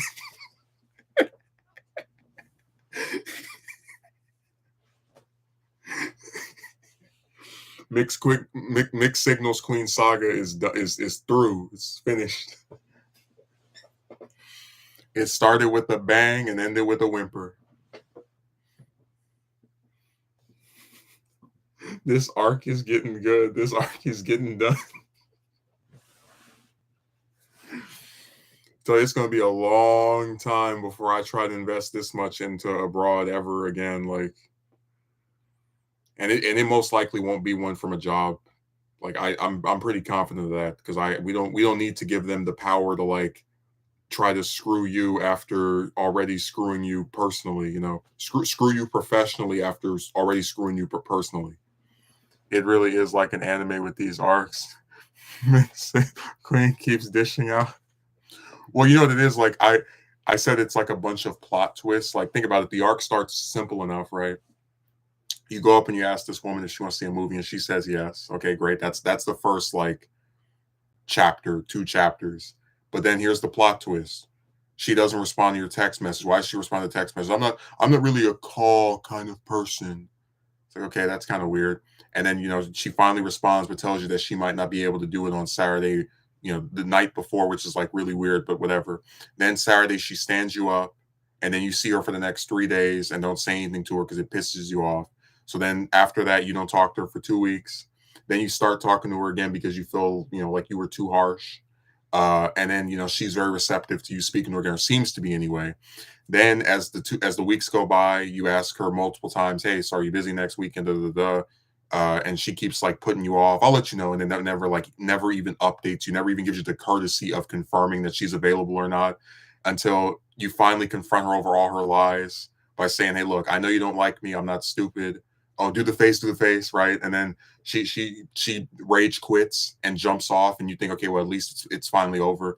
And then a week goes by where you mostly don't say anything to her, she doesn't say anything to you, and then you get that surprise call of her reporting you for supposedly recording her. And the report is so stupid that the lady that's taking the report down is damn near laughing because of how goofy it is. Then when you try to ask her directly about the report, she doesn't want to talk about it, but she does confirm like she's not going to do this again and that you're supposedly good or whatever.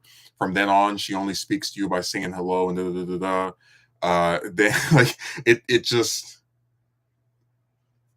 I'm telling you, man, this could be a 200, 300, 15, 20 chapter book, easily. Or let me do it with my real that like that. It would be just there's so much material to mine, man. It just went on and on and on. So many plot twists, so many turns.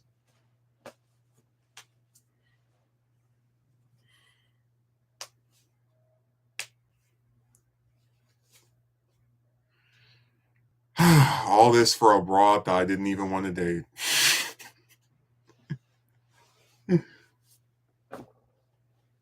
This is why I said she is unique in that sense.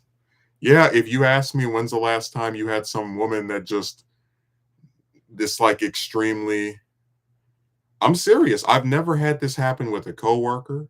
I've never had this happen with a like in real life. If there's stuff falling out with me and abroad, that tends to be it. Like, okay, I'm done speaking to you. We're not going to talk anymore. Uh, there's never really been a person before where it's like flipped back and forth, and uh, they've. I'm telling you that it's just this has been a weird period, man.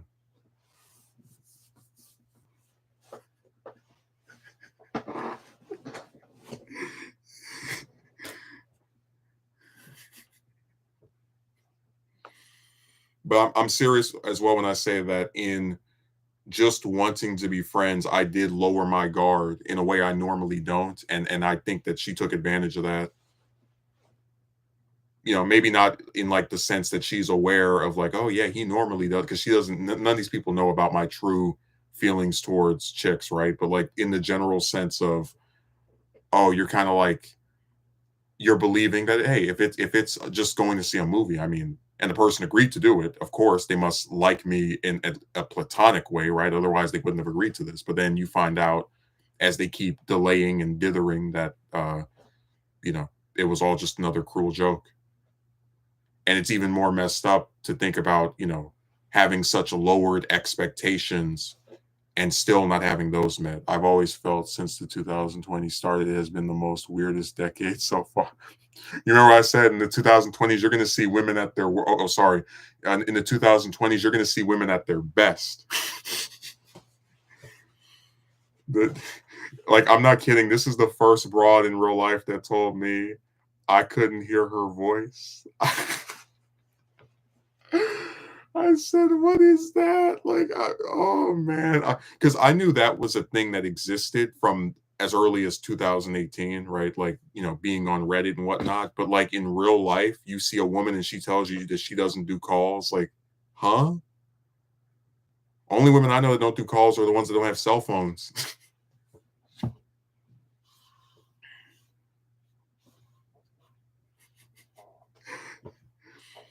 I'm telling you, man, this has been a just I don't even know what else to say about her. She is a very interesting character.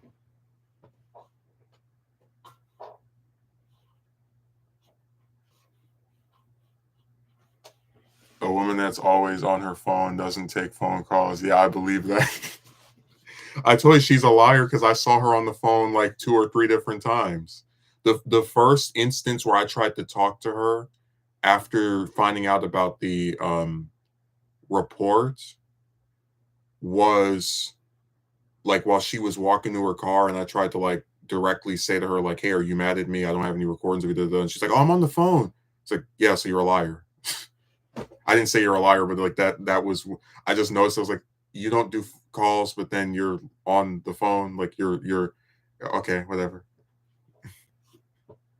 She doesn't do phone calls with yours truly, right? Because I'm not good enough to hear her damn voice. But dude, I saw her on the phone at least two different times. She's a liar. Like, I told you the only thing that was left to do was call from a blocked number and see if she picked that up. Because that would be like the ultimate confirmation. But I don't even like I don't I haven't really done anything with her number since I got it. Like since I sent the cricket message.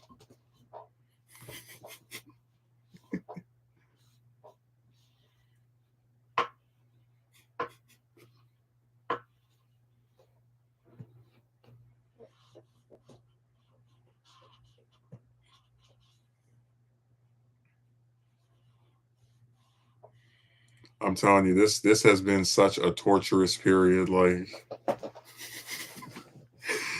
we need to start giving out awards for just crazy stuff that chicks do that we've never seen before. Because this has been some uncharted territory.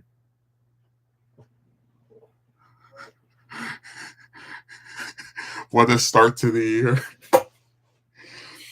Man, if you told me that after 2 weeks of the year I would like hatch this idea to go see a movie with some woman and it would take up 2 months and like there would still be no actual like going of seeing the movie, I would have been like, yeah, right, man. That Hollywood screenwriters couldn't make that up, but it happened. Oh man. And every time I keep replaying in my mind how easy it was to get her to agree to see a film and just contrasting that with what happened afterward. It's like two different people. Remember what the exchange was? Hey, you doing anything on Saturday? And then with a big smile, no. Want to see a movie? Yeah. God, I just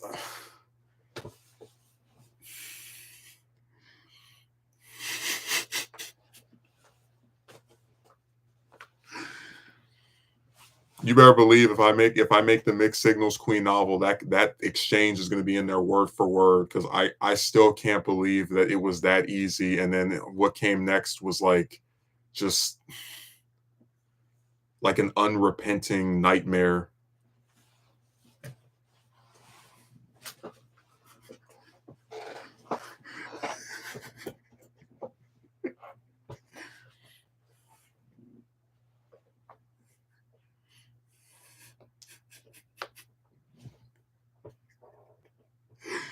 Yeah, that this is what is so crazy about this, but at the same time, you can kind of tell that no thought was behind her answer in her agreeing to watch a movie with you. Yeah, I tell you, she agreed without even knowing what the movie was. Like I tell you, I always have like a thought of how something is going to go, and in my mind, I figured at most she's going to ask, "What's the movie?" And then I would say, "I don't know. Let me think of something," and then we would get back to it. It's like she agreed without even knowing what it was. And it like threw me off guard. And when she left, I was all happy. I was like, yeah, mission accomplished. But of course, because this is like a damn anime arc or saga, it's never that simple.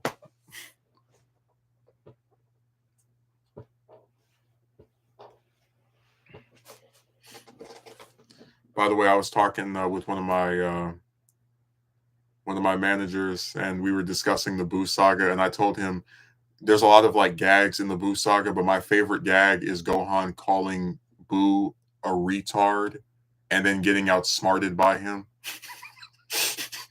Like in the original Japanese version, when he starts beating, like when he first shows up and he fights Super Boo, he calls him a retard, and then Super Boo like blows himself up and waits an hour for the fusion for Goten and Trunks to work and goads them into fusing and then has them fuse so he can absorb them and get the power up and then beat Gohan up. Like he gets outsmarted by the same. Like I just thought that was funny. Like to call someone something like that and then get outsmarted by them is just that in and of itself is.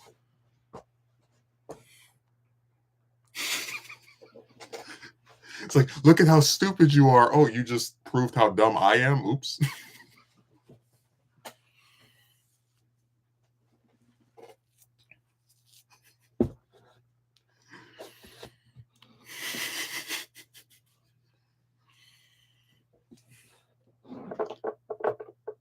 No, I never even realized because I never like really watched the Japanese version. It's just somebody else pointed that out and I thought it was funny.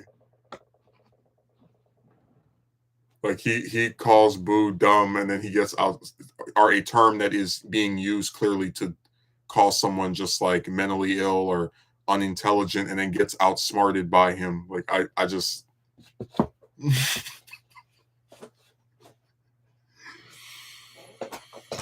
oh man. I tell you every the Boo saga is just every conversation about it just makes me more irritated. It is the product of an author who doesn't care about his own series anymore. That's why he kills off every single character. He has the villain blow up the planet. Um, it is a very cynical story that I truly understand why people wanted more Dragon Ball after an arc like that. It's really it's the weakest arc I think of the entire original manga, and it's probably I would say one of the worst final pieces of a story I've ever seen. So it's, it's just one of those things where I get why why people wanted more stuff after that. It's really subpar just in terms of its placement and storytelling. It's got, I already said before, just all the problems with everything that's come after it started there. All these stupid fusions, all these transformations that don't do jack, just like think of all the stuff with Gohan. Like he's the only character that gets bested by all three versions of Boo. Like he gets beat up by Fat Boo. He gets absorbed, like beat up and then absorbed by Super Boo, and then he gets killed while he's sleeping by Kid Boo. I do plan to rewatch Dragon Ball Z as if it was aired in the 90s and early 2000s. Well, I told you I rewatched the original Dragon Ball all the way up to the end of the Cell Saga the year before last, and I just couldn't get myself to I couldn't will myself to watch Boo again. You think I'm kidding? It's 90 episodes and it's a story where where almost 80% of the stuff that happens in it doesn't even matter.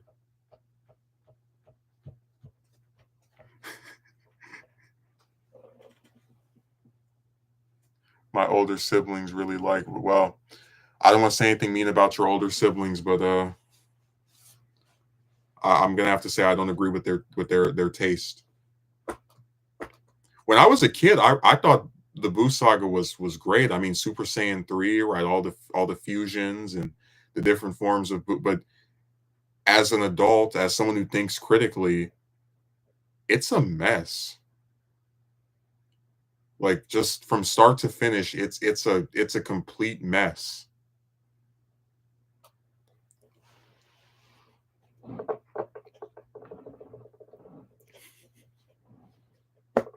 My favorite part is Vegeta's sacrifice. Like everybody's like, "Oh, it's such a beautiful moment. He fights for someone besides." So I was like, I guess it's really nice, but it doesn't mean anything. He literally pulls a Shoutsu. Like he ends his life for nothing. All he's successful in doing is deleting himself from the story for what 30 episodes or 40 chapters or however long it was.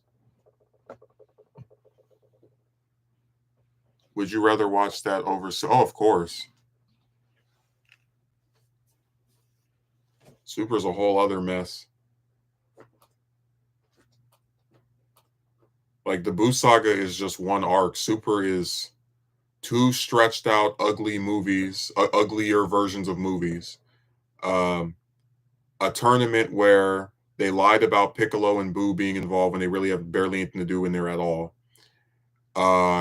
A pretty interesting return for Future Trunks that has one of the worst endings of any story I have ever seen in my entire life. I'm not kidding.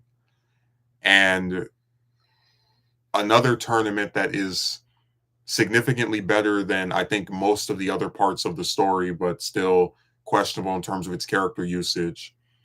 Then a movie about a character I was already sick of now being made canon. A stupid goat that has some pretty interesting powers, but has no interesting personality and a waste of time for one of the main characters for really no reason. Then some guy that wants revenge on a villain that doesn't even show up until it's a mess, man. See, this is what wards me off from even attempting to watch Super. The only thing I'll say is that I think the manga started off okay, like decent. Like, listen, there's no reason to watch the first two arcs of Super when the movies exist, Battle of Gods and Resurrection F. They're just better films than those arcs are. So I'd recommend just watching those two films if you want to see the arcs, because you're really not missing much except an uglier, stretched out version of the same story. The Universe 6 tournament is better in the manga. The manga version is actually pretty decent. I'm not going to make that up. But then the Future Trunks arc is like the first one where there's really like no decent version of that for me. It starts off okay, and it crashed. And like, I want you to trust me when I say this. Out of all the movies, TV show seasons, books I've read, the Future Trunks arc of Dragon Ball Super has one of the worst endings I have ever seen for a story in my entire life. That trash had me ready to throw my phone against the wall. It was horrible. And I said this to you before. Imagine if Dragon Ball Z ended with Kid Buu blowing up Earth and Goku and Vegeta getting stranded on the Supreme Kai's planet. That's just the end of the series. It would be terrible. That's literally what the Future Trunks saga ending is. It is a cliffhanger that never gets resolved, where the bad guys win. Trunks is a complete failure. It disgusted me. It spits on Dragon Ball Z's resolution for Trunks, and like it doesn't even care. It doesn't even it doesn't try to do anything interesting with him. They put him back on a bus. It was garbage. Just like sacrilege. I damn near wanted to send a message to the writers, and I never want to do that. I never want to send these people a direct correspondence because they wrote something I thought was stupid. But that was the closest I've come to it.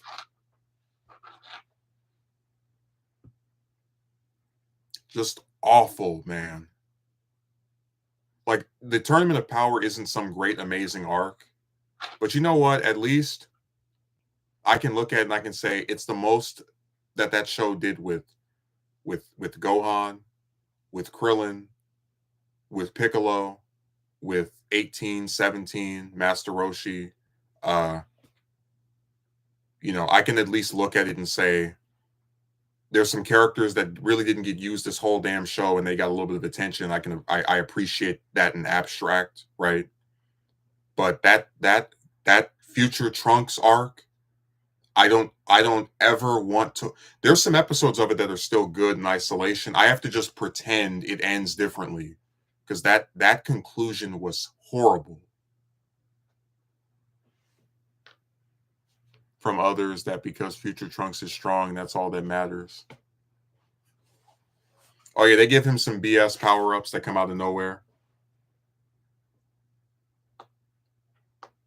Man, I'm telling you, when that arc first came out, I was so excited. Like, you have this evil version of Goku who actually like thinks he's doing a mercy to mortals by wiping them out, and Trunks is back, and how is he going to interact with the younger version of himself and with an older Gohan? And is Gohan going to get involved? I mean, this is the timeline where he was its protector for years until the androids killed him. I'm like, oh man, this is exciting. And I'm serious. When that arc started and we had those episodes, but like I would say up until they go back to the to Trunks's timeline, like about halfway through, it's pretty solid.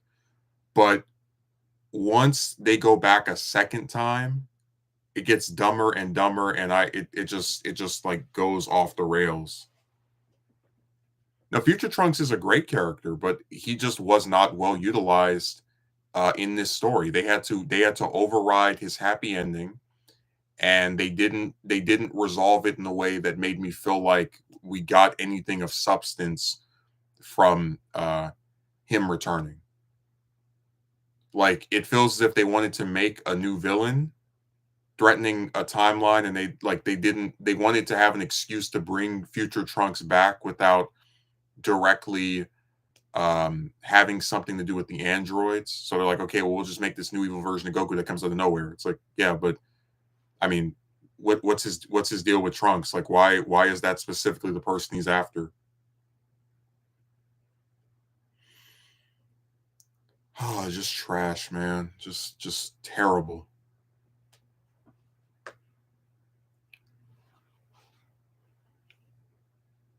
I'm serious. I've watched, like I said this to you before.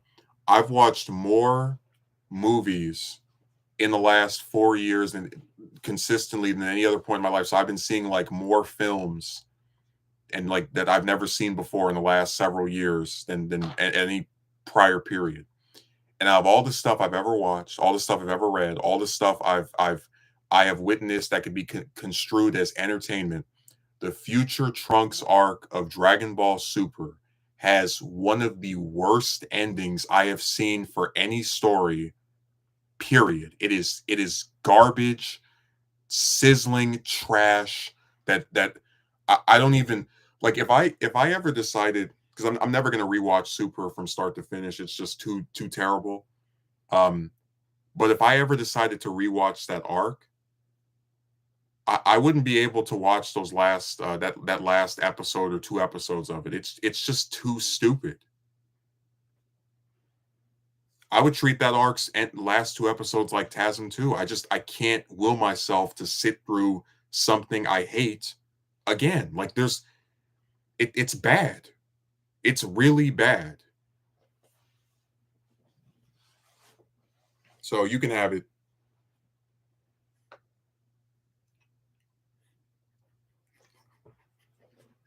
I remember this one person, they were talking about the final arc of Naruto, and they said that the author Kishimoto, because it's a war, he's like he committed war crimes from some of the writing choices he made. I said, Toriyama may have upset me by killing off the whole cast against Boo, but you know what? He never. At least he was smart enough to know that when he wrapped up a story, you needed to have like a good conclusion, like a happy ending. Man, I don't know who came up with that. Serious, dude. That arc just.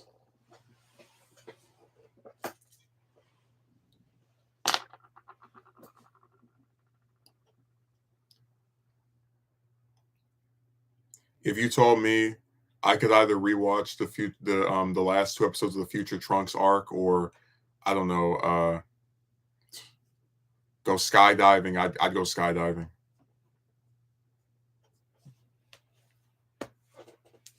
Or go walk in the thunderstorm. I picked the thunderstorm.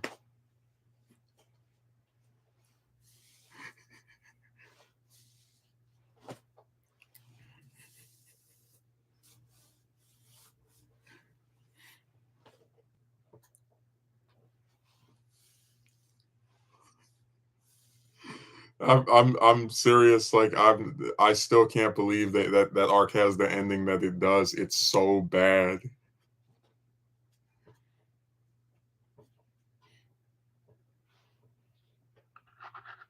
No, my favorite thing is that since the Super manga is the only thing that's been going for like the only like new Dragon Ball thing we've been consistently getting for about what 5 years now.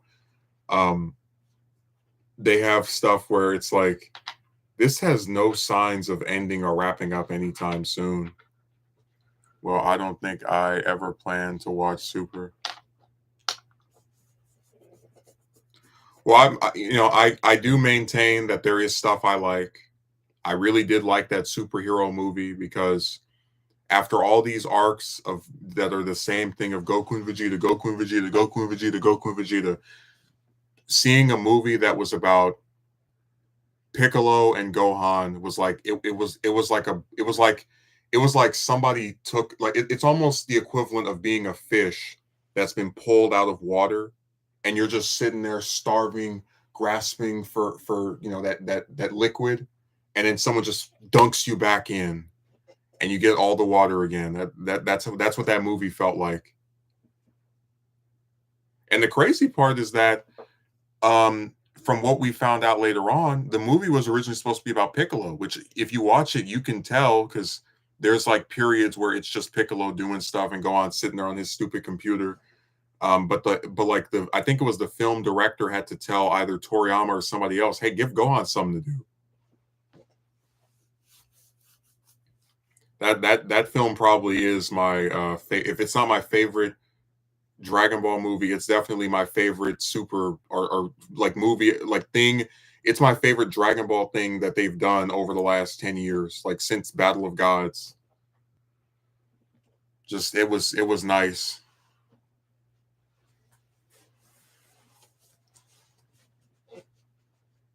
This one person was complaining about Piccolo's transformations. I said, man, get out of my face. You guys will sit here and have Super Saiyan 4, 5, 6, 7, 8, 9, 10, but if they give one form to somebody else,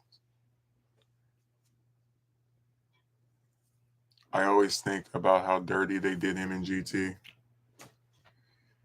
Yeah, I mean, remember GT is the same series where they have Krillin die for a fourth time, and it's like he doesn't even get to be resurrected at right after the Super 17 stuff is over. Like he's just dead for the rest of the show after he gets killed by 17 or whichever version of 17 that was until the last episode.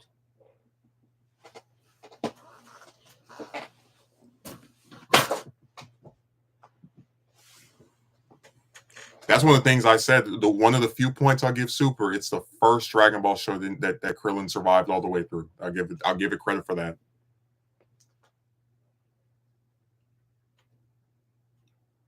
Like how insane is it? Because GT is actually pretty lenient when it comes to deaths of characters that came back from Z. Like the only two that were around before GT that die in GT are Piccolo and Krillin. Like Yamcha is still alive, Tien, Shiatsu, all the other characters. I mean, even Goku, who's like, I mean, I know he has plot armor, but it's like even with him, he doesn't die. So it's crazy that they go out of their way to keep shafting the two of them, and then they don't even give them any screen time. So it's even like wackier.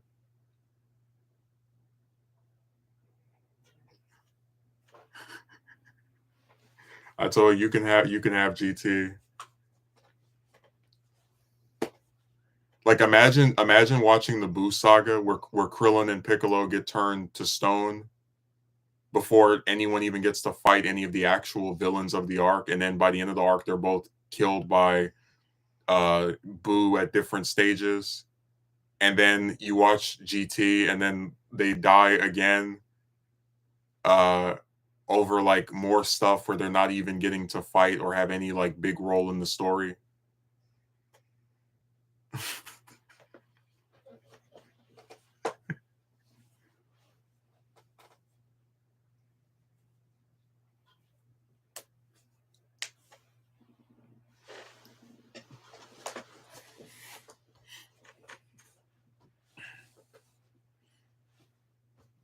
I'm serious. Like I just I don't know what the writers of that show were thinking.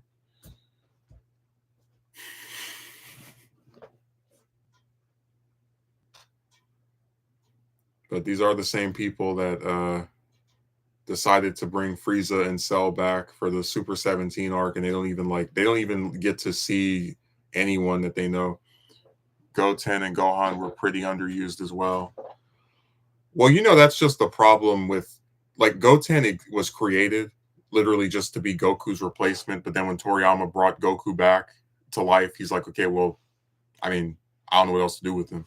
And it's the same thing with Gohan, where after the fumbling in the Buu saga, they don't whether you're talking about GT or Super, they really don't know what to do with them because the way if you actually go back and watch Dragon Ball Z, there's a pretty basic set of fundamentals with each arc. Gohan tends to get more screen time than his dad. And even if Goku is the one that saves the day, whatever, Gohan still plays some role in getting to that final stage of the arc.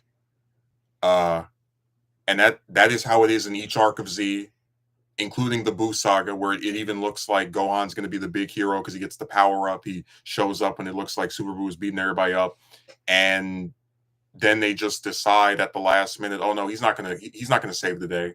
Let's shaft him. Let's kick him to the curb.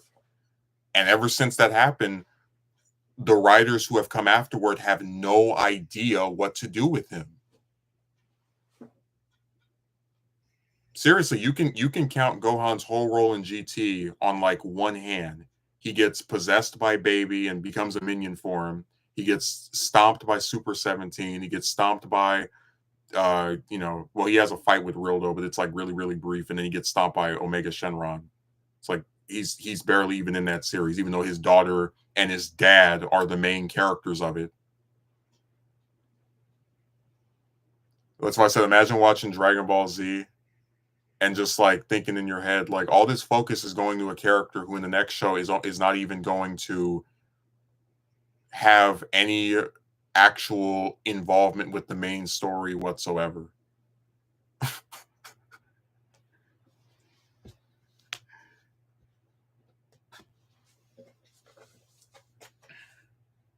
I'm telling you, I would like the Boo saga so much more if the final battle was Boo absorbs Gotenks and Piccolo, and Gohan has to fight him while also trying to like not kill his friends too. And then the fusion right wears off like it does in the actual show. And then I don't know, some other he finds some way to get them out of there and then just destroys Boo, and that's the end of the series where Goku's son that he kept prepping up steps up, saves the last few people on Earth, and redeems himself. He took the final villain of the series very seriously and was able to turn back the clock and resurrect everyone. I think that would have been much better than let's have Gohan get absorbed too and then killed while he's sleeping. And even though he can apparently destroy Kid Buu, we're going to still not have him come to the planet to fight Kid Buu. Still is my favorite DB show despite its flaws. Nostalgia does play a role into that too, I will admit. Well, listen, I never use that as my reason for liking something. I always go back and watch stuff I liked as a kid. Sometimes I like it more, sometimes I don't like it as much. I told you when I was a kid, the Boo saga, I used to have the toys of Super Saiyan 3 Goku and Majin Vegeta. I remember they had these rubber like figures where it was like you could have base Goku get inside a rubber version of Super Saiyan 3 Goku, and then you had like Boo get inside a rubber version of, I think it was it could have been either Fat Boo or like one of the the absorbed forms he has. So I have nothing. I have nostalgia for it too, but again, I rewatched it, I reread it, and it's really not that good, especially as a final arc. There's parts I still like. I still would say I like it as like as a thing, but in terms of saying it's this great story or this great conclusion, it's not. It's a mess. And it's a mess that spawned a lot of other messes. Like if I do a video on it, it's going to be called The Boo Saga Dragon Ball's Cancer, because that's what it was.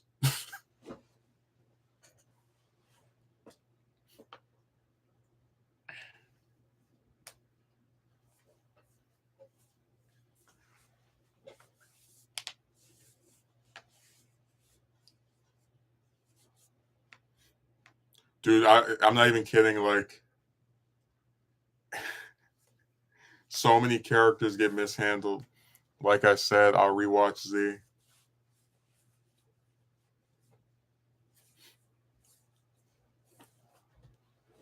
Well, if you do, you're going to be doing something a lot of the other fans don't do. They like to sit there and go off of their memory from 10 years ago. Like I'll never not be you'll be surprised by how many people's main memory of Dragon Ball isn't even the damn show. It's like some video games, and if they saw it, it's been like it hasn't been since it was on Toonami. Like they have no memory of the it's just one of those things where people talk about it and it's popular, so they feign like interest in it or more, you know what I'm saying? It's just like the whole like, you know, I won't call it a grift because they're not making any money off it, but it's like what's a good way of putting it? It's just riding whatever's hot, basically. Whatever people say is really good, you jump to it, you praise it as well. A lot of people do that. I hate it, man. I really do, because this show is available to watch at any time these people want for free in some cases, and they just can't be bothered to watch it, and it's really sad. Um, like you'll never see me try to talk about something as if I know what it is, and I can't be bothered to rewatch it.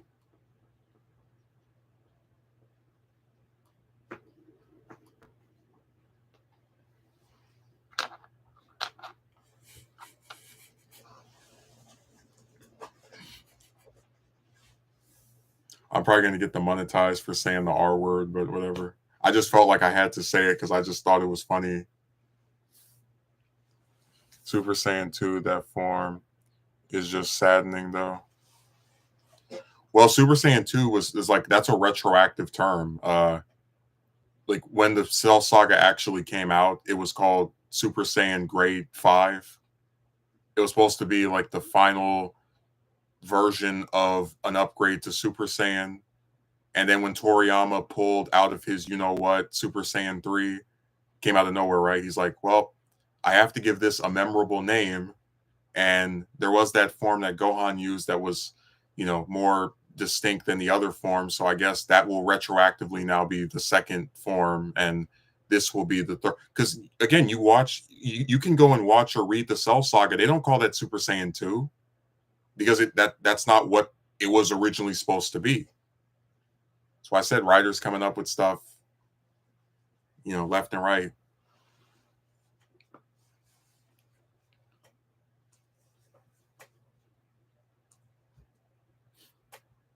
That was Super Saiyan Grade 5, and then they're like, oh well, damn, we have this long-haired one. Let's call that 3 and call the other one 2.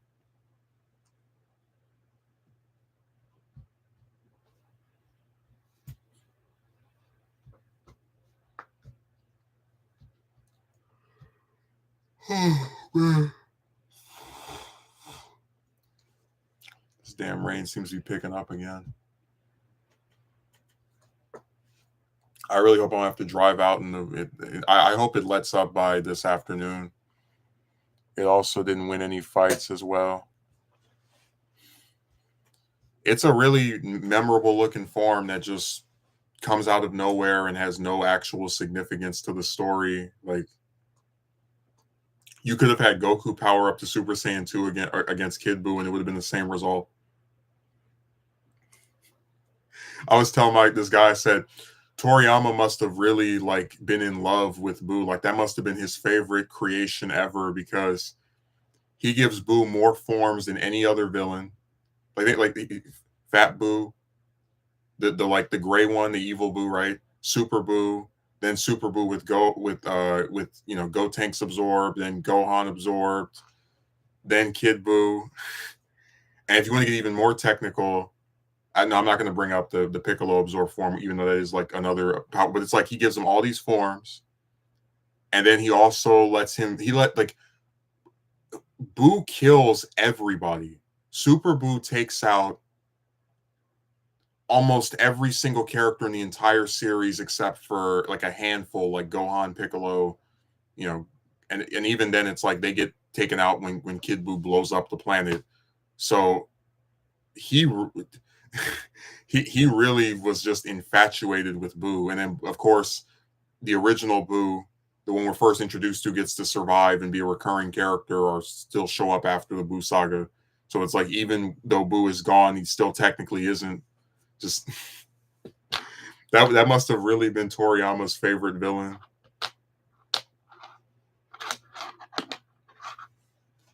He got to do everything. Like Cell talked about blowing up Earth. Kid Buu did it within like five panels. I prefer Cell more. I do as well. I'm just saying that like when you really think about it, I'll put it this way: of any shonen antagonist, Buu is one of the most accomplished I've ever seen. Like he kills everybody. He destroys Earth. And he only loses because they use some technique that failed against everybody else that they just magically decided starts working now. I was like, how does I was actually wondering, I was like, how does Vegeta even know about the spirit bomb? Because he was dead when it was used against Frieza, but I guess he remembers when it was used on him. Seriously, like Super Buu is the most accomplished Dragon Ball villain. Like you can count on two hands the number of characters that are named that he didn't kill.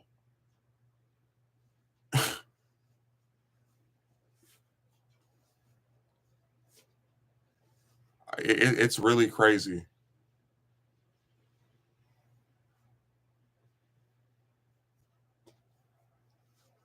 I tell you, the Buu saga is just it's a fascinating mess. It shows you when a writer doesn't care anymore, it shows like it is evidence.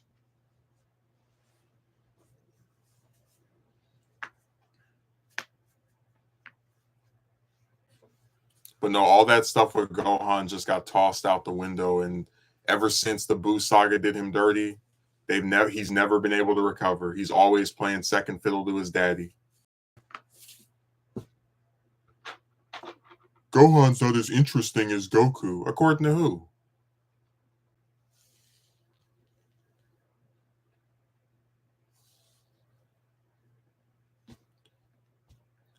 Gohan doesn't deserve to be the main character because he doesn't train. Well, make him train.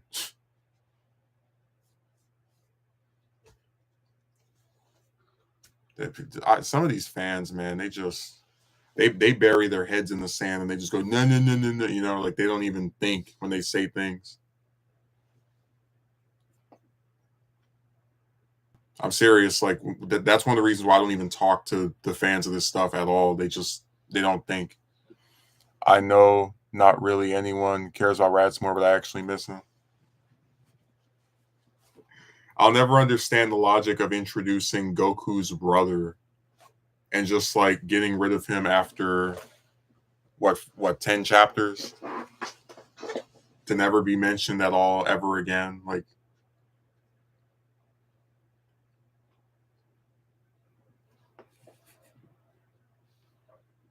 it's like here's Goku's brother. You think he's interesting or gonna be important? Nope.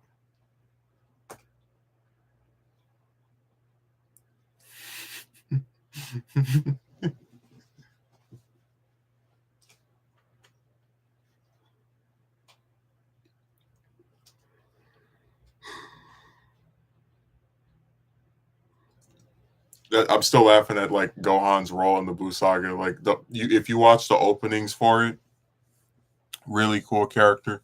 If you watch the openings for the Buu saga, it's like Gohan in the middle, and it's all like focused on him. And I'm thinking to myself, this arc is going to start with him going to high school, being blackmailed into a tournament, being used as a guinea pig to get the real villains to lure themselves out, having a fight with the guy who's as strong as the last villain he beat, but for some reason he can't beat this guy because he's not done any training, getting his butt kicked by the new antagonist, and having everyone think he's dead, getting a power up, then coming to supposedly save the day, but getting overconfident, and then getting outsmarted by the same opponent that he called stupid, and then getting absorbed by that same opponent, being turned into a damsel in distress that his dad has to rescue, and then getting killed while he's asleep by the baby form of the villain, just so his final role in the story can be sticking his hand up for an attack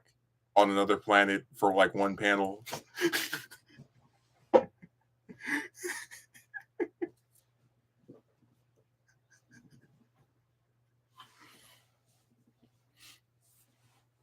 Just so lame. My potential's been unlocked.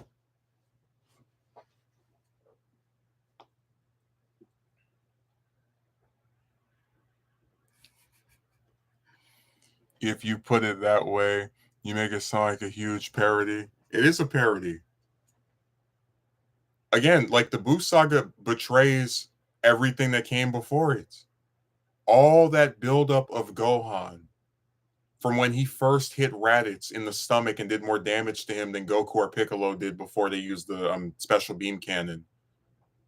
All that buildup just for him to get absorbed and killed while he's asleep by the final villain of the series.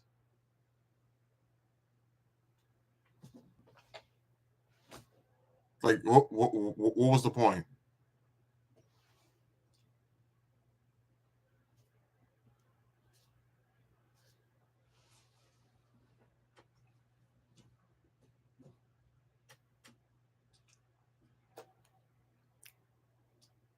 Imagine like watching him kill Cell, right? Like take out Cell, and you're thinking to yourself, "Man, next arc he's gonna do this again with Buu, right? Oh wait, no, Boo's gonna use him as a form, and then he's gonna get killed while he's sleeping." And that's where it gets me. It's like the first death of Goku, big huge shock. Main character, supposed main character's dead in the first like 5 episodes of the new series.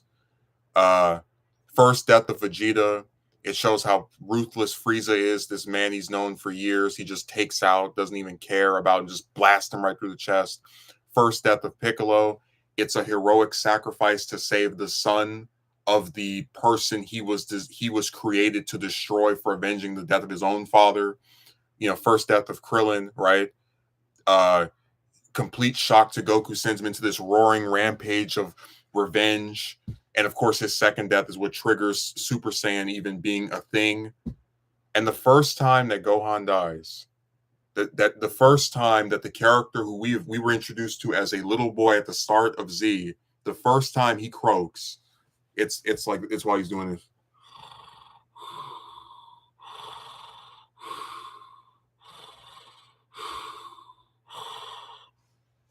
So lame. Many fans won't mention this though. They'll often talk about how strong Boo is compared to other villains and what has accomplished. Well, look, Boo may be stronger than the other villains, but the writing of the Boo saga certainly isn't stronger than the other arcs. I wish the writing was as powerful as the antagonist, but it's not.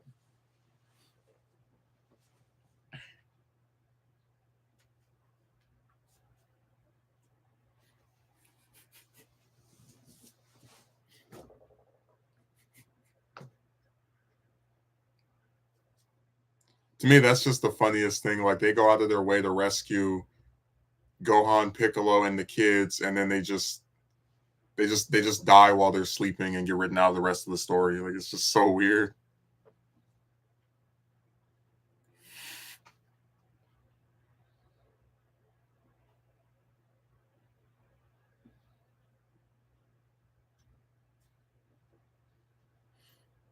That's why I said superhero was a breath of fresh air.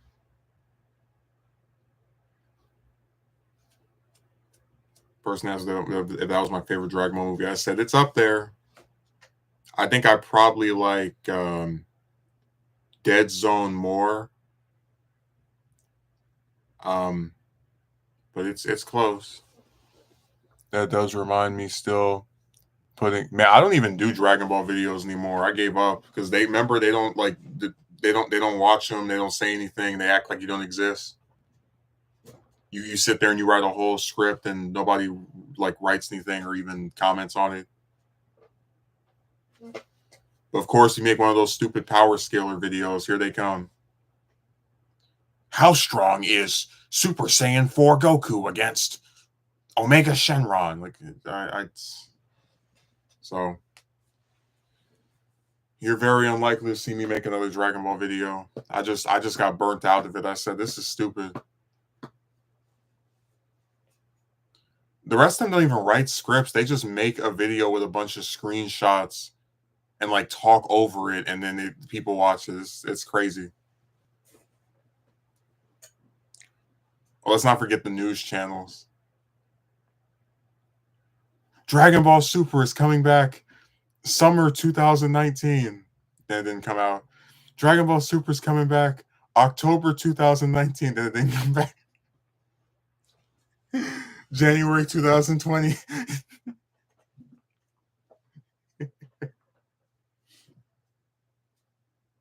I hate those videos so much, man. They like very sad, but yeah. There seems to be a huge interest in power levels, like always. And it's so stupid too, because all that like power scaling stuff gets thrown out the window when the writer feels like it. I mean, you remember there's filler of Dragon Ball Z where Tien and Yamcha are able to swat away Cell Juniors when Goku is like too weak to fight back.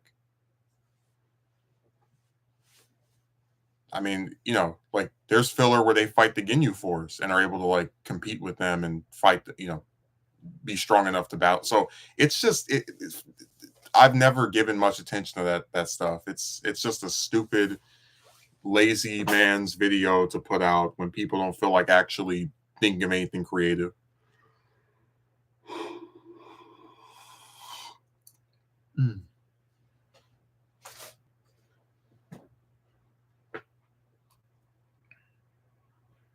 Power scaling.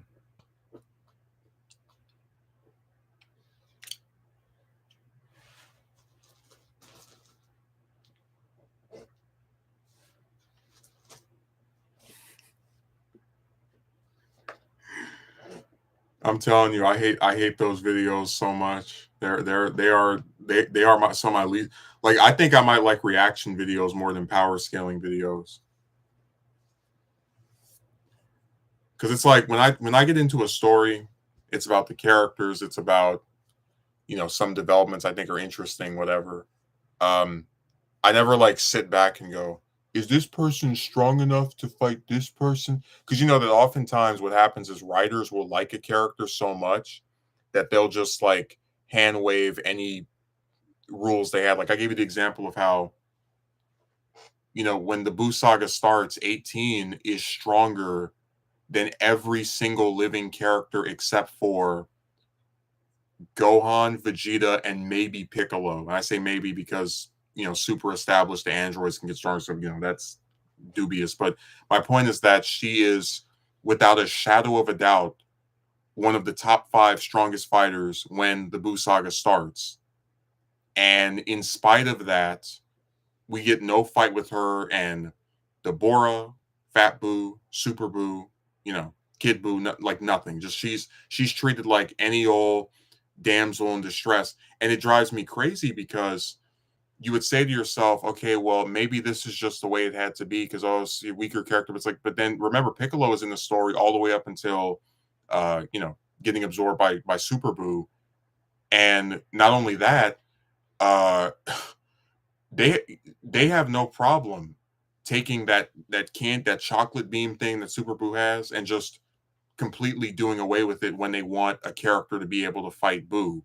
They have Super Saiyan 3 Goku fight Fat Boo, and Boo doesn't turn him to chocolate. Same thing with when he fights Majin Vegeta. So if Toriyama really wanted to, he could have had 18, fight any form of Boo or, any of the other, just my point is that he could have used her if he wanted to. He didn't want to, so he decided to have her sit on the lookout and then get written out of the story by having, Boo turn everyone to chocolate and kill him off screen. And yeah, that's true. Writers can easily just effectively trump any rules or power scaling if they feel like it anyways. Yeah. Look at Gohan, like in the Boo saga, he hasn't been training, and that's why he's so much weaker. What did they do? They give him more potential to unlock, and then suddenly he's the strongest unfused character in the whole series. Toriyama could have said, "Hey, you know what? These androids, they have potential too. Piccolo, he has potential too. Krillin has potential too." Again, if he wanted to, is what I'm getting at.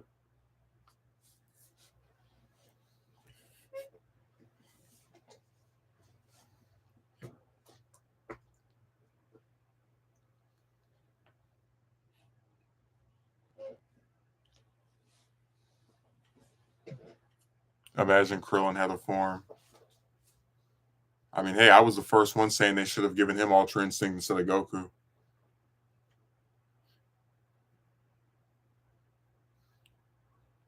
I think I'm kidding. When we first found out about Piccolo's forms in that movie, I was over there smiling. I was like this. I didn't even care about Gohan's stupid giant hair comb over crap. I was just happy to see Piccolo get some power ups. And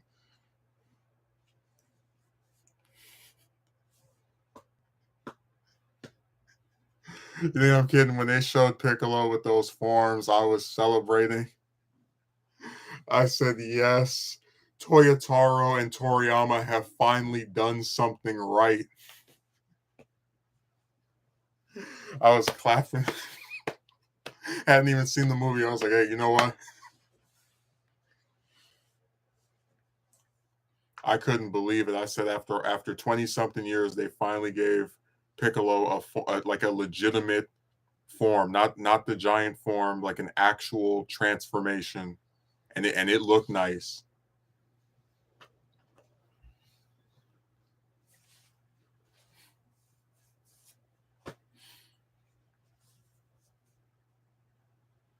Seriously, was deserved. Seriously, was definitely well deserved, as I recall. And that's why I said with Krillin, it's even crazier that they never never try to like buff him up at all. Like he gets the one power up on Namek from Guru, and that's it. Uh, but they really should like. That's why I said the Boo Saga is just the beginning of the end. That's the first arc where they just treat him like he's just any old character, like whatever. Um, and it's frustrating because you know if you wanted to have him be fodder for 18 to get mad and get like a power up or whatever, I would have been okay with that. Right? Like still have some semblance of the idea that he matters. Like Gohan finds out he died and he doesn't even care. Like just whatever, you know. It's crazy to me.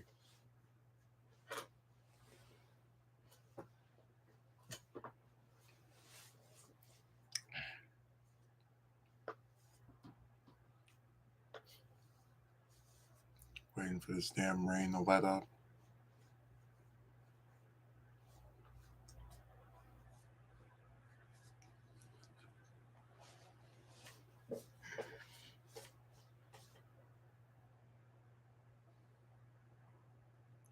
Oh, and next time you write a comment, I'm gonna say, "Okay, are you gonna like keep?" How did she do it? She was like, "Okay, are you gonna like keep going at this?"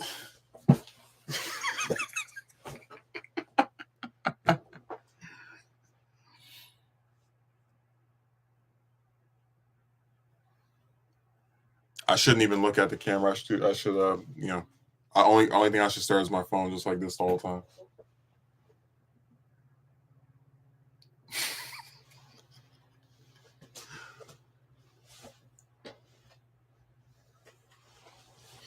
I'm gonna go entirely rude all the way.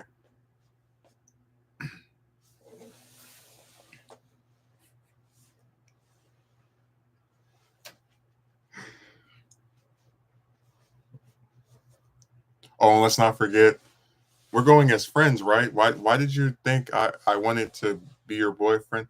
I hear voices in my head. They counsel me. They understand. They talk to me. They talk to me. Eh. Oh yeah, did you mention you went to watch a movie with your friend the other day? Uh, one of my coworkers I went with on a Thursday, and it was refreshing to just ask somebody, "Hey, you want to go see this?" And they're like, "Oh yeah, sure, cool, that sounds fun." And then we actually go, and there's no like BS or last minute. Oh, my dog ate my homework type of stuff. It was nice when someone like agrees to do something and they do it. Like, and remember, all we're asking is to just go see a movie. This is not splitting the atom. This is not brain surgery. It's not rocket science. You ask somebody, can they go to this theater with you at this time? They say yes. They get their ticket. You get your ticket, and you guys both show up and you see the film together, and you talk outside for a bit, and that's it.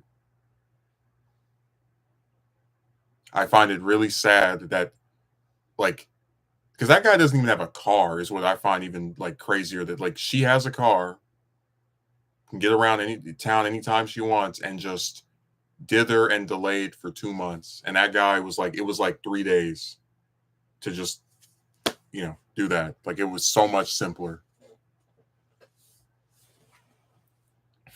No, I did see my friend on Monday. I told him that I had to feel the touch of a friend after dealing with that filth in that other city.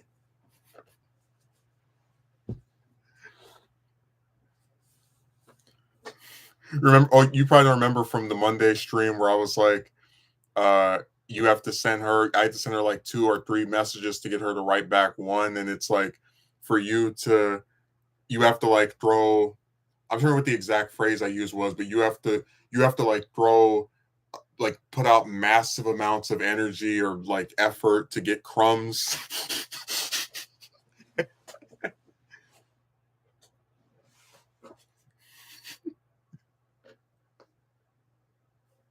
I'm serious. Like,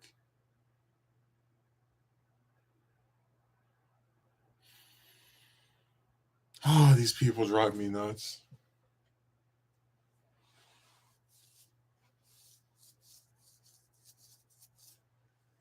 Yeah, it was so much simpler to just go with that guy. I thought it was crazy. Unfortunately, even one of my older siblings acts in this way. He'll say he'll hang out, but when time comes to it, he'll think of an excuse to not show up. Man, you should have seen me on Saturday. I think on that, what was that, February 2nd? I believe it was the 3rd, whichever day of it was. That Saturday, man, when I got that message from her after being treated like trash at that convention, I was so angry. I went down the street cursing. I didn't care who heard me. I didn't care what, like, I was pissed. So then why couldn't you have said you didn't want to go? For you, it was a double whammy. It was. I mean, you go to this convention thinking you're going to get your pictures with these actors, and you don't even get to see them. Like one lady, I didn't even see her. Her line was so big that, like, I'm not a short person. I don't mention my height, but I couldn't even, like, physically. Here, I'll put you like this.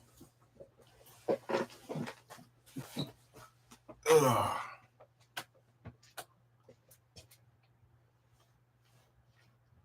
Even in doing that, you still couldn't see her because the line was just so damn long.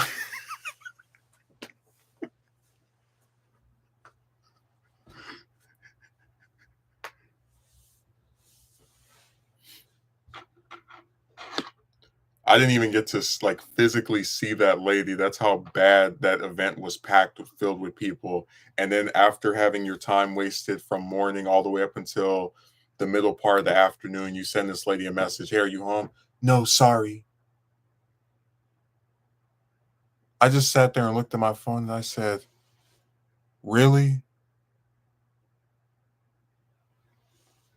I got up and I spoke to some of the people that were there, and then I left.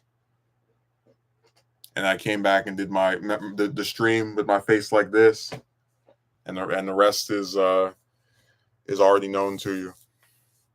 But I said, like, in retrospect, I keep thinking to myself how it feels like even if you had tried to handle that differently, you still would have had the same result. Like, who's to say that if I had just played it off like it didn't bother me at all, and, you know, tried to speak to her again, that we wouldn't have had the same results, where it's like, I'll let you know, I'll let you know, I'll let you know, I'll let you know. I got sick of that real fast.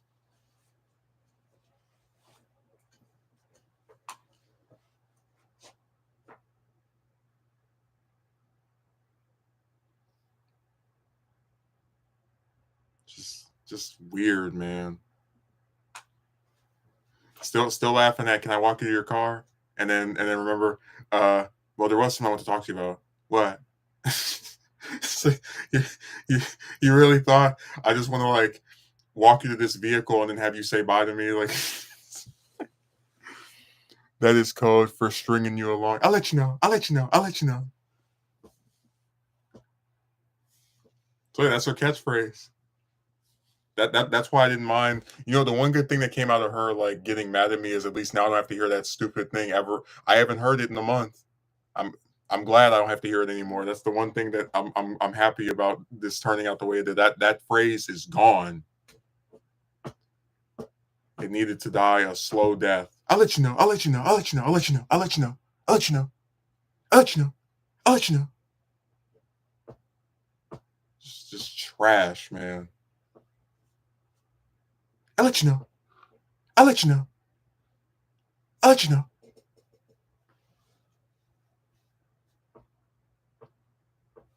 And the way she would say it too, I don't know, I'll let you know.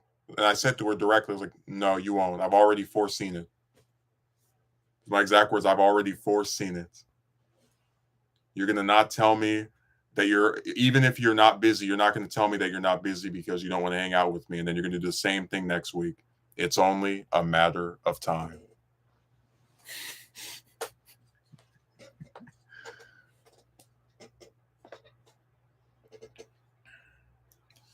Man, we have two videos. We have everything started crumbling, leaving nothing, and that's like mostly done. I've had some like other stuff come up in the last few days, so I haven't been able to just like sit back with it as much as I'd like. Um, and then the one that I'm sure everybody's gonna act crazy over. It's gonna be titled. It's just a working title. I might change my mind, but like the way the current title is "Romantic Rejection: Lies versus People." Man, I already know we're gonna see some of the stupidest things ever written online on that video. I can already picture it. I already know what's coming.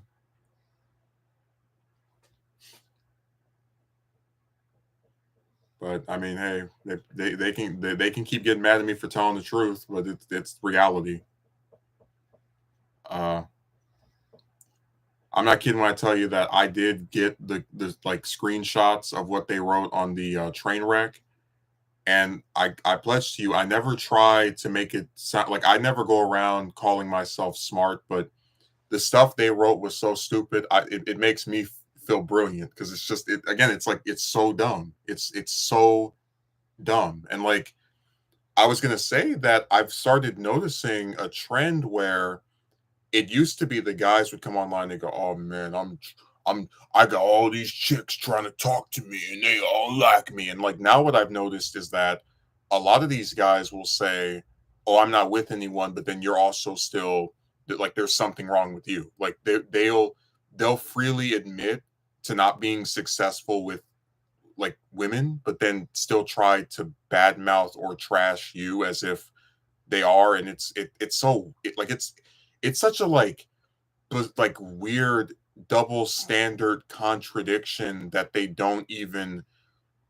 I don't know. It's just crazy to me. Like, how do you admit readily that yes, I don't have this thing that you want that I probably in the past want to some extent, but I'm also still going to trash you for not having this thing. Like it's really crazy. But they're doing that. I'm seeing it more and more.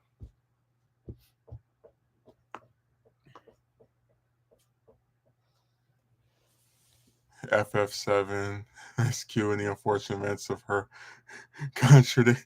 Oh, FF7 mixed signals queen and the unfortunate events of her contradiction.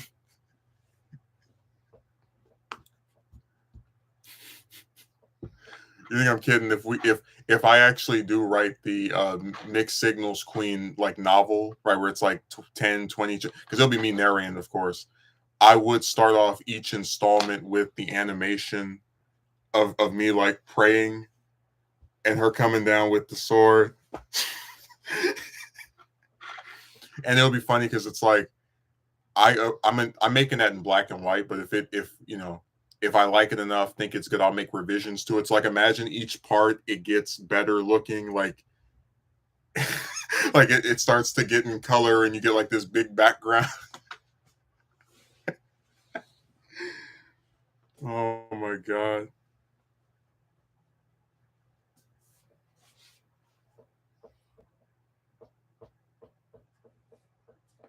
Our only interactions this week were her spilling stuff on me on Tuesday and then me seeing her on Thursday when I came there to get something to eat. I didn't say anything to her. I tried not even look at her.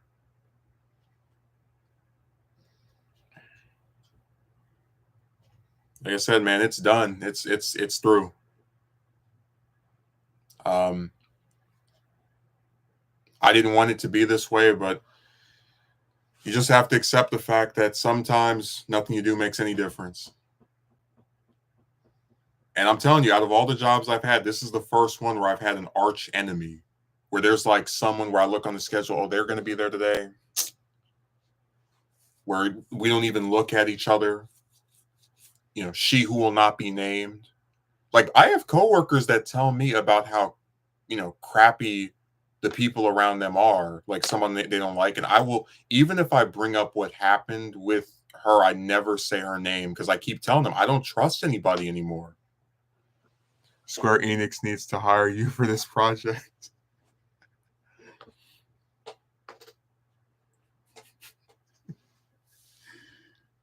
The Mixed Signals Queen. It's gonna be like if you see Mixed Signals Queen Chapter 1, that's the beginning of the novel. Just know that.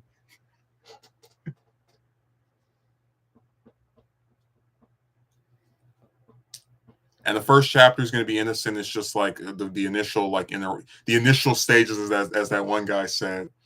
And it like you probably won't get to me asking her to go see a movie until the third one.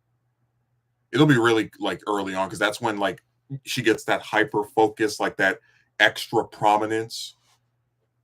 Because before I didn't, she was someone I like speaking to here and there, but like there wasn't, I didn't really think any more of her than the rest of them. So uh after the movie thing, it's like she just enveloped a whole bunch of stuff, you know what I mean? Like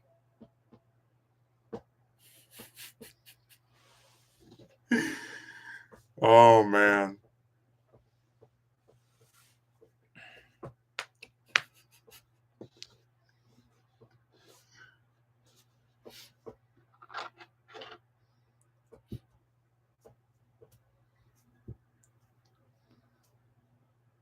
No, it's sad. Like I'm not kidding. This is the first job where I've had an arch nemesis, like an arch enemy, like someone where you're thinking about, oh man, do I have to see them again today? I used to feel that way about some of the managers, but it was like never to that same crushing. Like in the general sense of that, I understand that they're the authority figure over me, whatever. But like, here's someone that has no higher ranking than you, and you're like irritated to be around them because of just all the stupid stuff they've done and all the lies. And I mean, again, like you lower your guard for just one broad, and she runs a knife. Like, dude, like let me just say this: the internet stuff is whatever people write mean things about me. The only person I've had this much of an animosity towards was like that. Which relative I'm talking about. Do you want to have a place to live when you come back? That one, right? Because that was like years of putting up with that jerk. Uh, but man, this one, because I guess what it is because I don't see that relative really at all anymore. This one is kind of this broad is kind of like supplemented their place as as the new nemesis.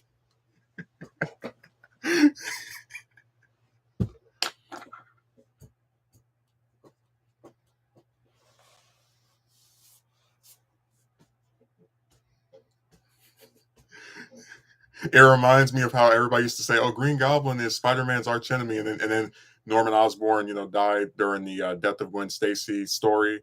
So and he was gone for 20 years, and in that time it was like Doc Ock and Venom doing stuff. So like in his absence, Doc Ock and Venom supplemented for him or took his place. That's what it is with with with Mixed Signals Queen, where she like took the place of the other one because the other one's not around anymore.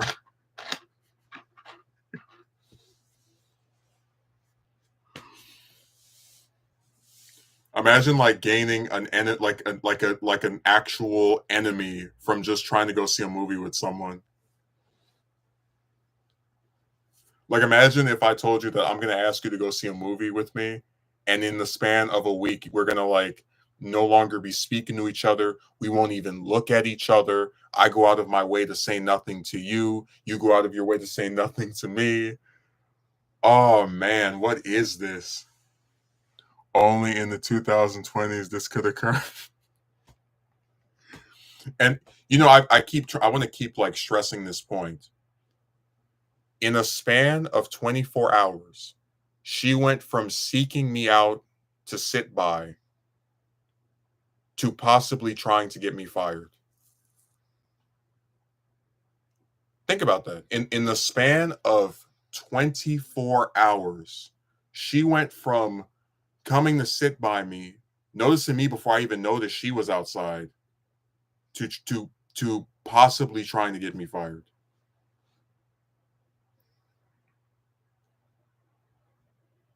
It must have been a different person. I'm just gonna put it to you like this. I feel like if I argued with her and she confronted me over being a liar, she could have probably slapped me, and I still wouldn't have despised her so much in such a short span of time to go from seeking her out to trying to get her in trouble. Like she could have done all types of stuff, and I still would have like some part of me that was, like I don't want to say in her corner, but that had like feelings towards her that were not entirely negative or nasty or whatever. Like you have to really just completely go like flipping an on and off switch to go from seeking somebody out to sit by to trying to get them fired in 24 hours. Sunday night, I'm going to sit by you. Anywhere between Monday afternoon and Monday night, I'm going to try and get you, terminated. Like that is absolutely insane. And it happened. And even after she did it, I still there I go. My Stockholm syndrome was willing to try to take her back. Hey, maybe she thought I was trying to get her in trouble with this supposed recording. But she wouldn't talk to me about it. Can we please drop it?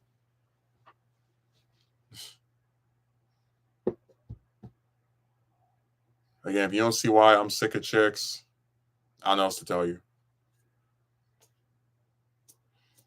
If they can, if one of them that you spend that much time with thinking you're getting close to can turn on you, I got to do it again like that, then I don't know what other good things you can say about them.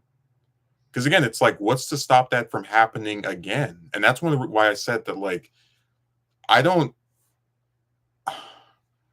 I don't really feel like starting anything up with any of the rest of them anywhere. Like, since this happened, the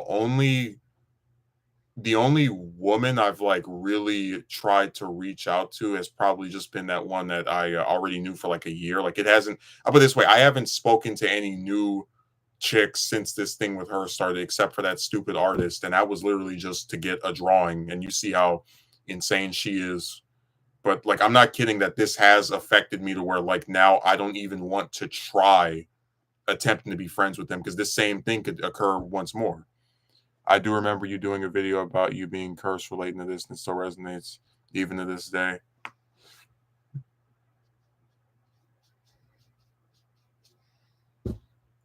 Like, I'd love to know what I did wrong. Was I wrong to ask her to go see a movie? Was I wrong to be upset when she stood me up?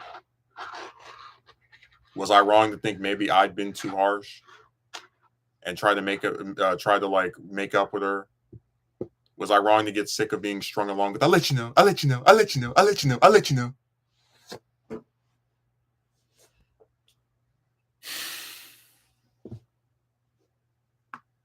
You were being too clingy. Yeah, that's my favorite part. Like you leave this person alone for weeks, but somehow you're clingy. I'm not kidding. When we get to the part of her reporting me, I'm gonna like actually put in the novel that after she stormed away, she went in the bathroom and she was like, "If I can't have him as a friend, the job can't have him as an employee."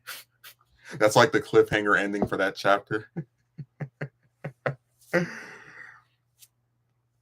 Man, they find any way they can to just put that blade right through you.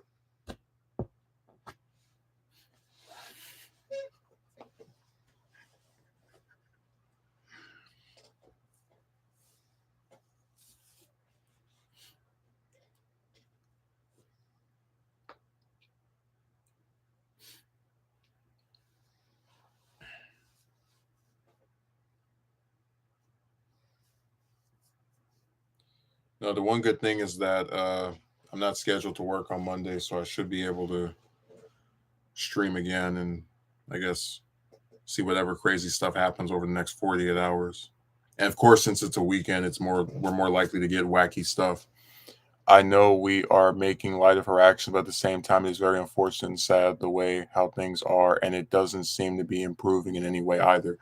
Yeah, it seems like the only thing you can do now is just take a risk and hope that whatever happens is not too damaging, and then just try to pretend like it doesn't bother you. Like, um,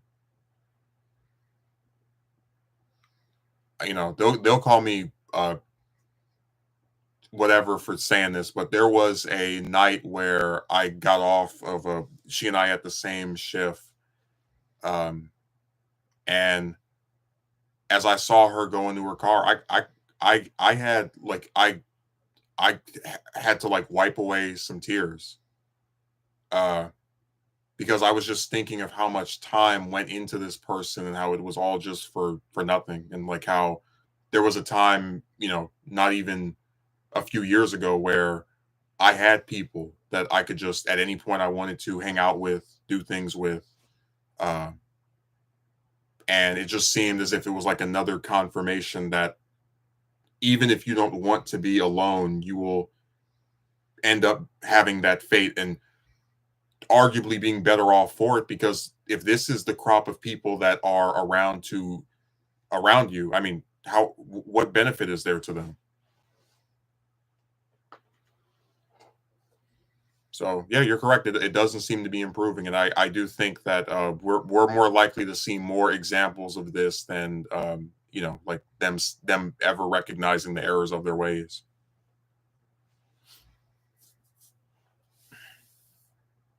Because like I said, the thing is, they just don't care when they do this stuff to people. It doesn't matter to them.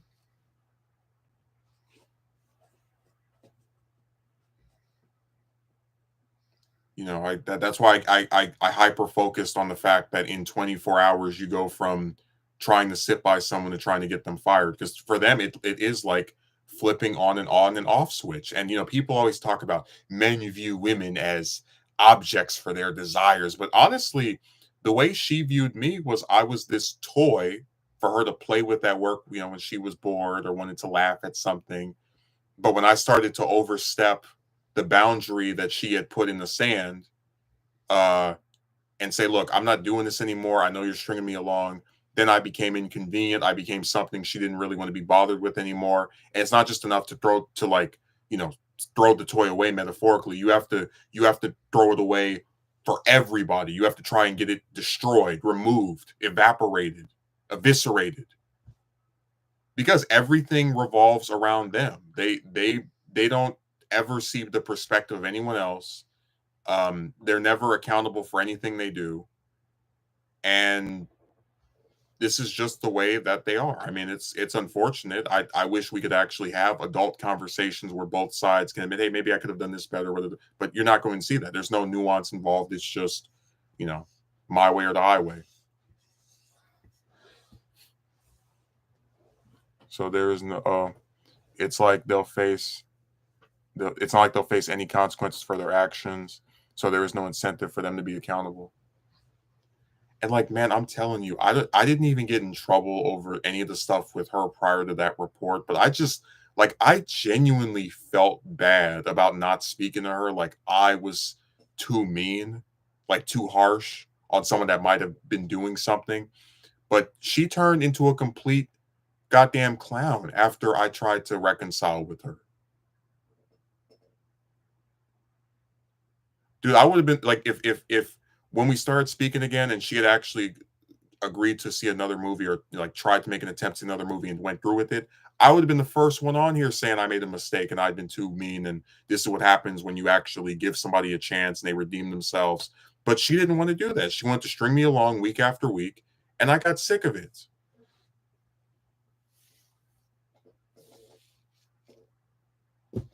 How the hell are you going to sit here and ask me when I'm in front of you, you do art? But then when I send you a drawing, you don't reply. Like how does that work?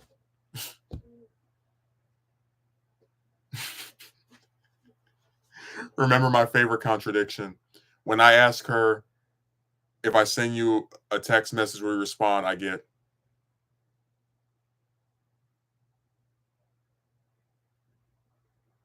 but when this guy says, I'll pick you up at 8, she goes, okay.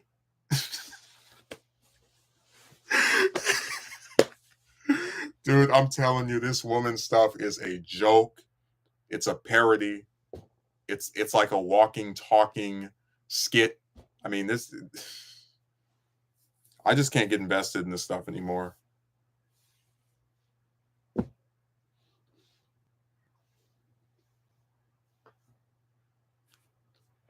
So you have anything left to say before we try to wrap this up? Because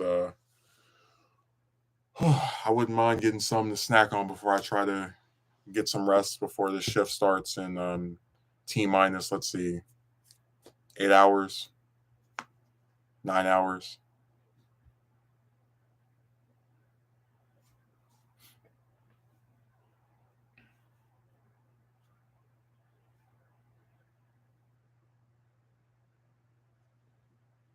There's no incentive.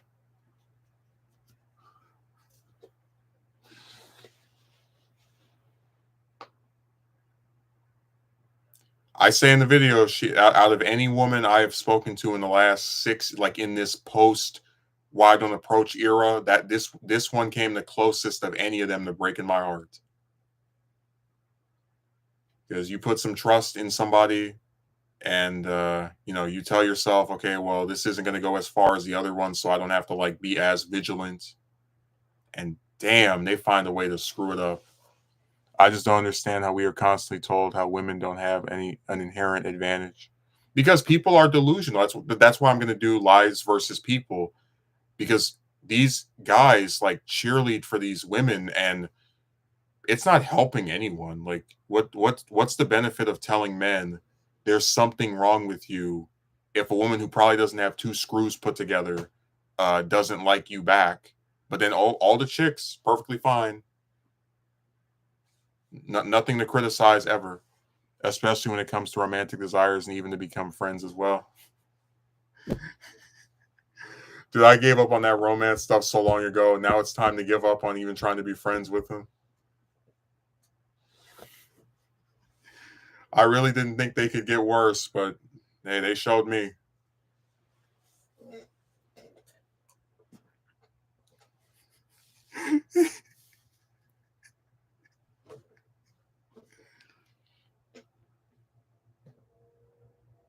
Serious, like she needs to win an award for her performance this year. It's been incredible. Like how you even get away with doing this stuff is amazing to me. I couldn't even sleep at night if I did some of this stuff.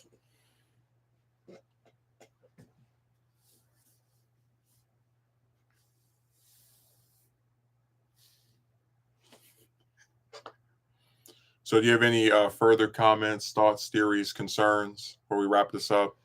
And then that chick you mentioned earlier in the stream who ignored your message on you complimenting her. I'm not kidding. Matter of fact,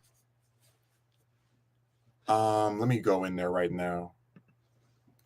I don't even normally like browsing while I'm streaming, but I'm serious. Like the message I wrote her was this was March 21st. I said, and it was 5 words long. And I said, I really like your art. And there was no response all the way up until I expressed interest in having her and paying for a commission. And suddenly, yeah. But willingly respond to when you mentioned about money. What in the hell? I'm telling you, nothing is real. I hate to say this, but for a lot of chicks, the only thing a man is good for is getting some coins out of him.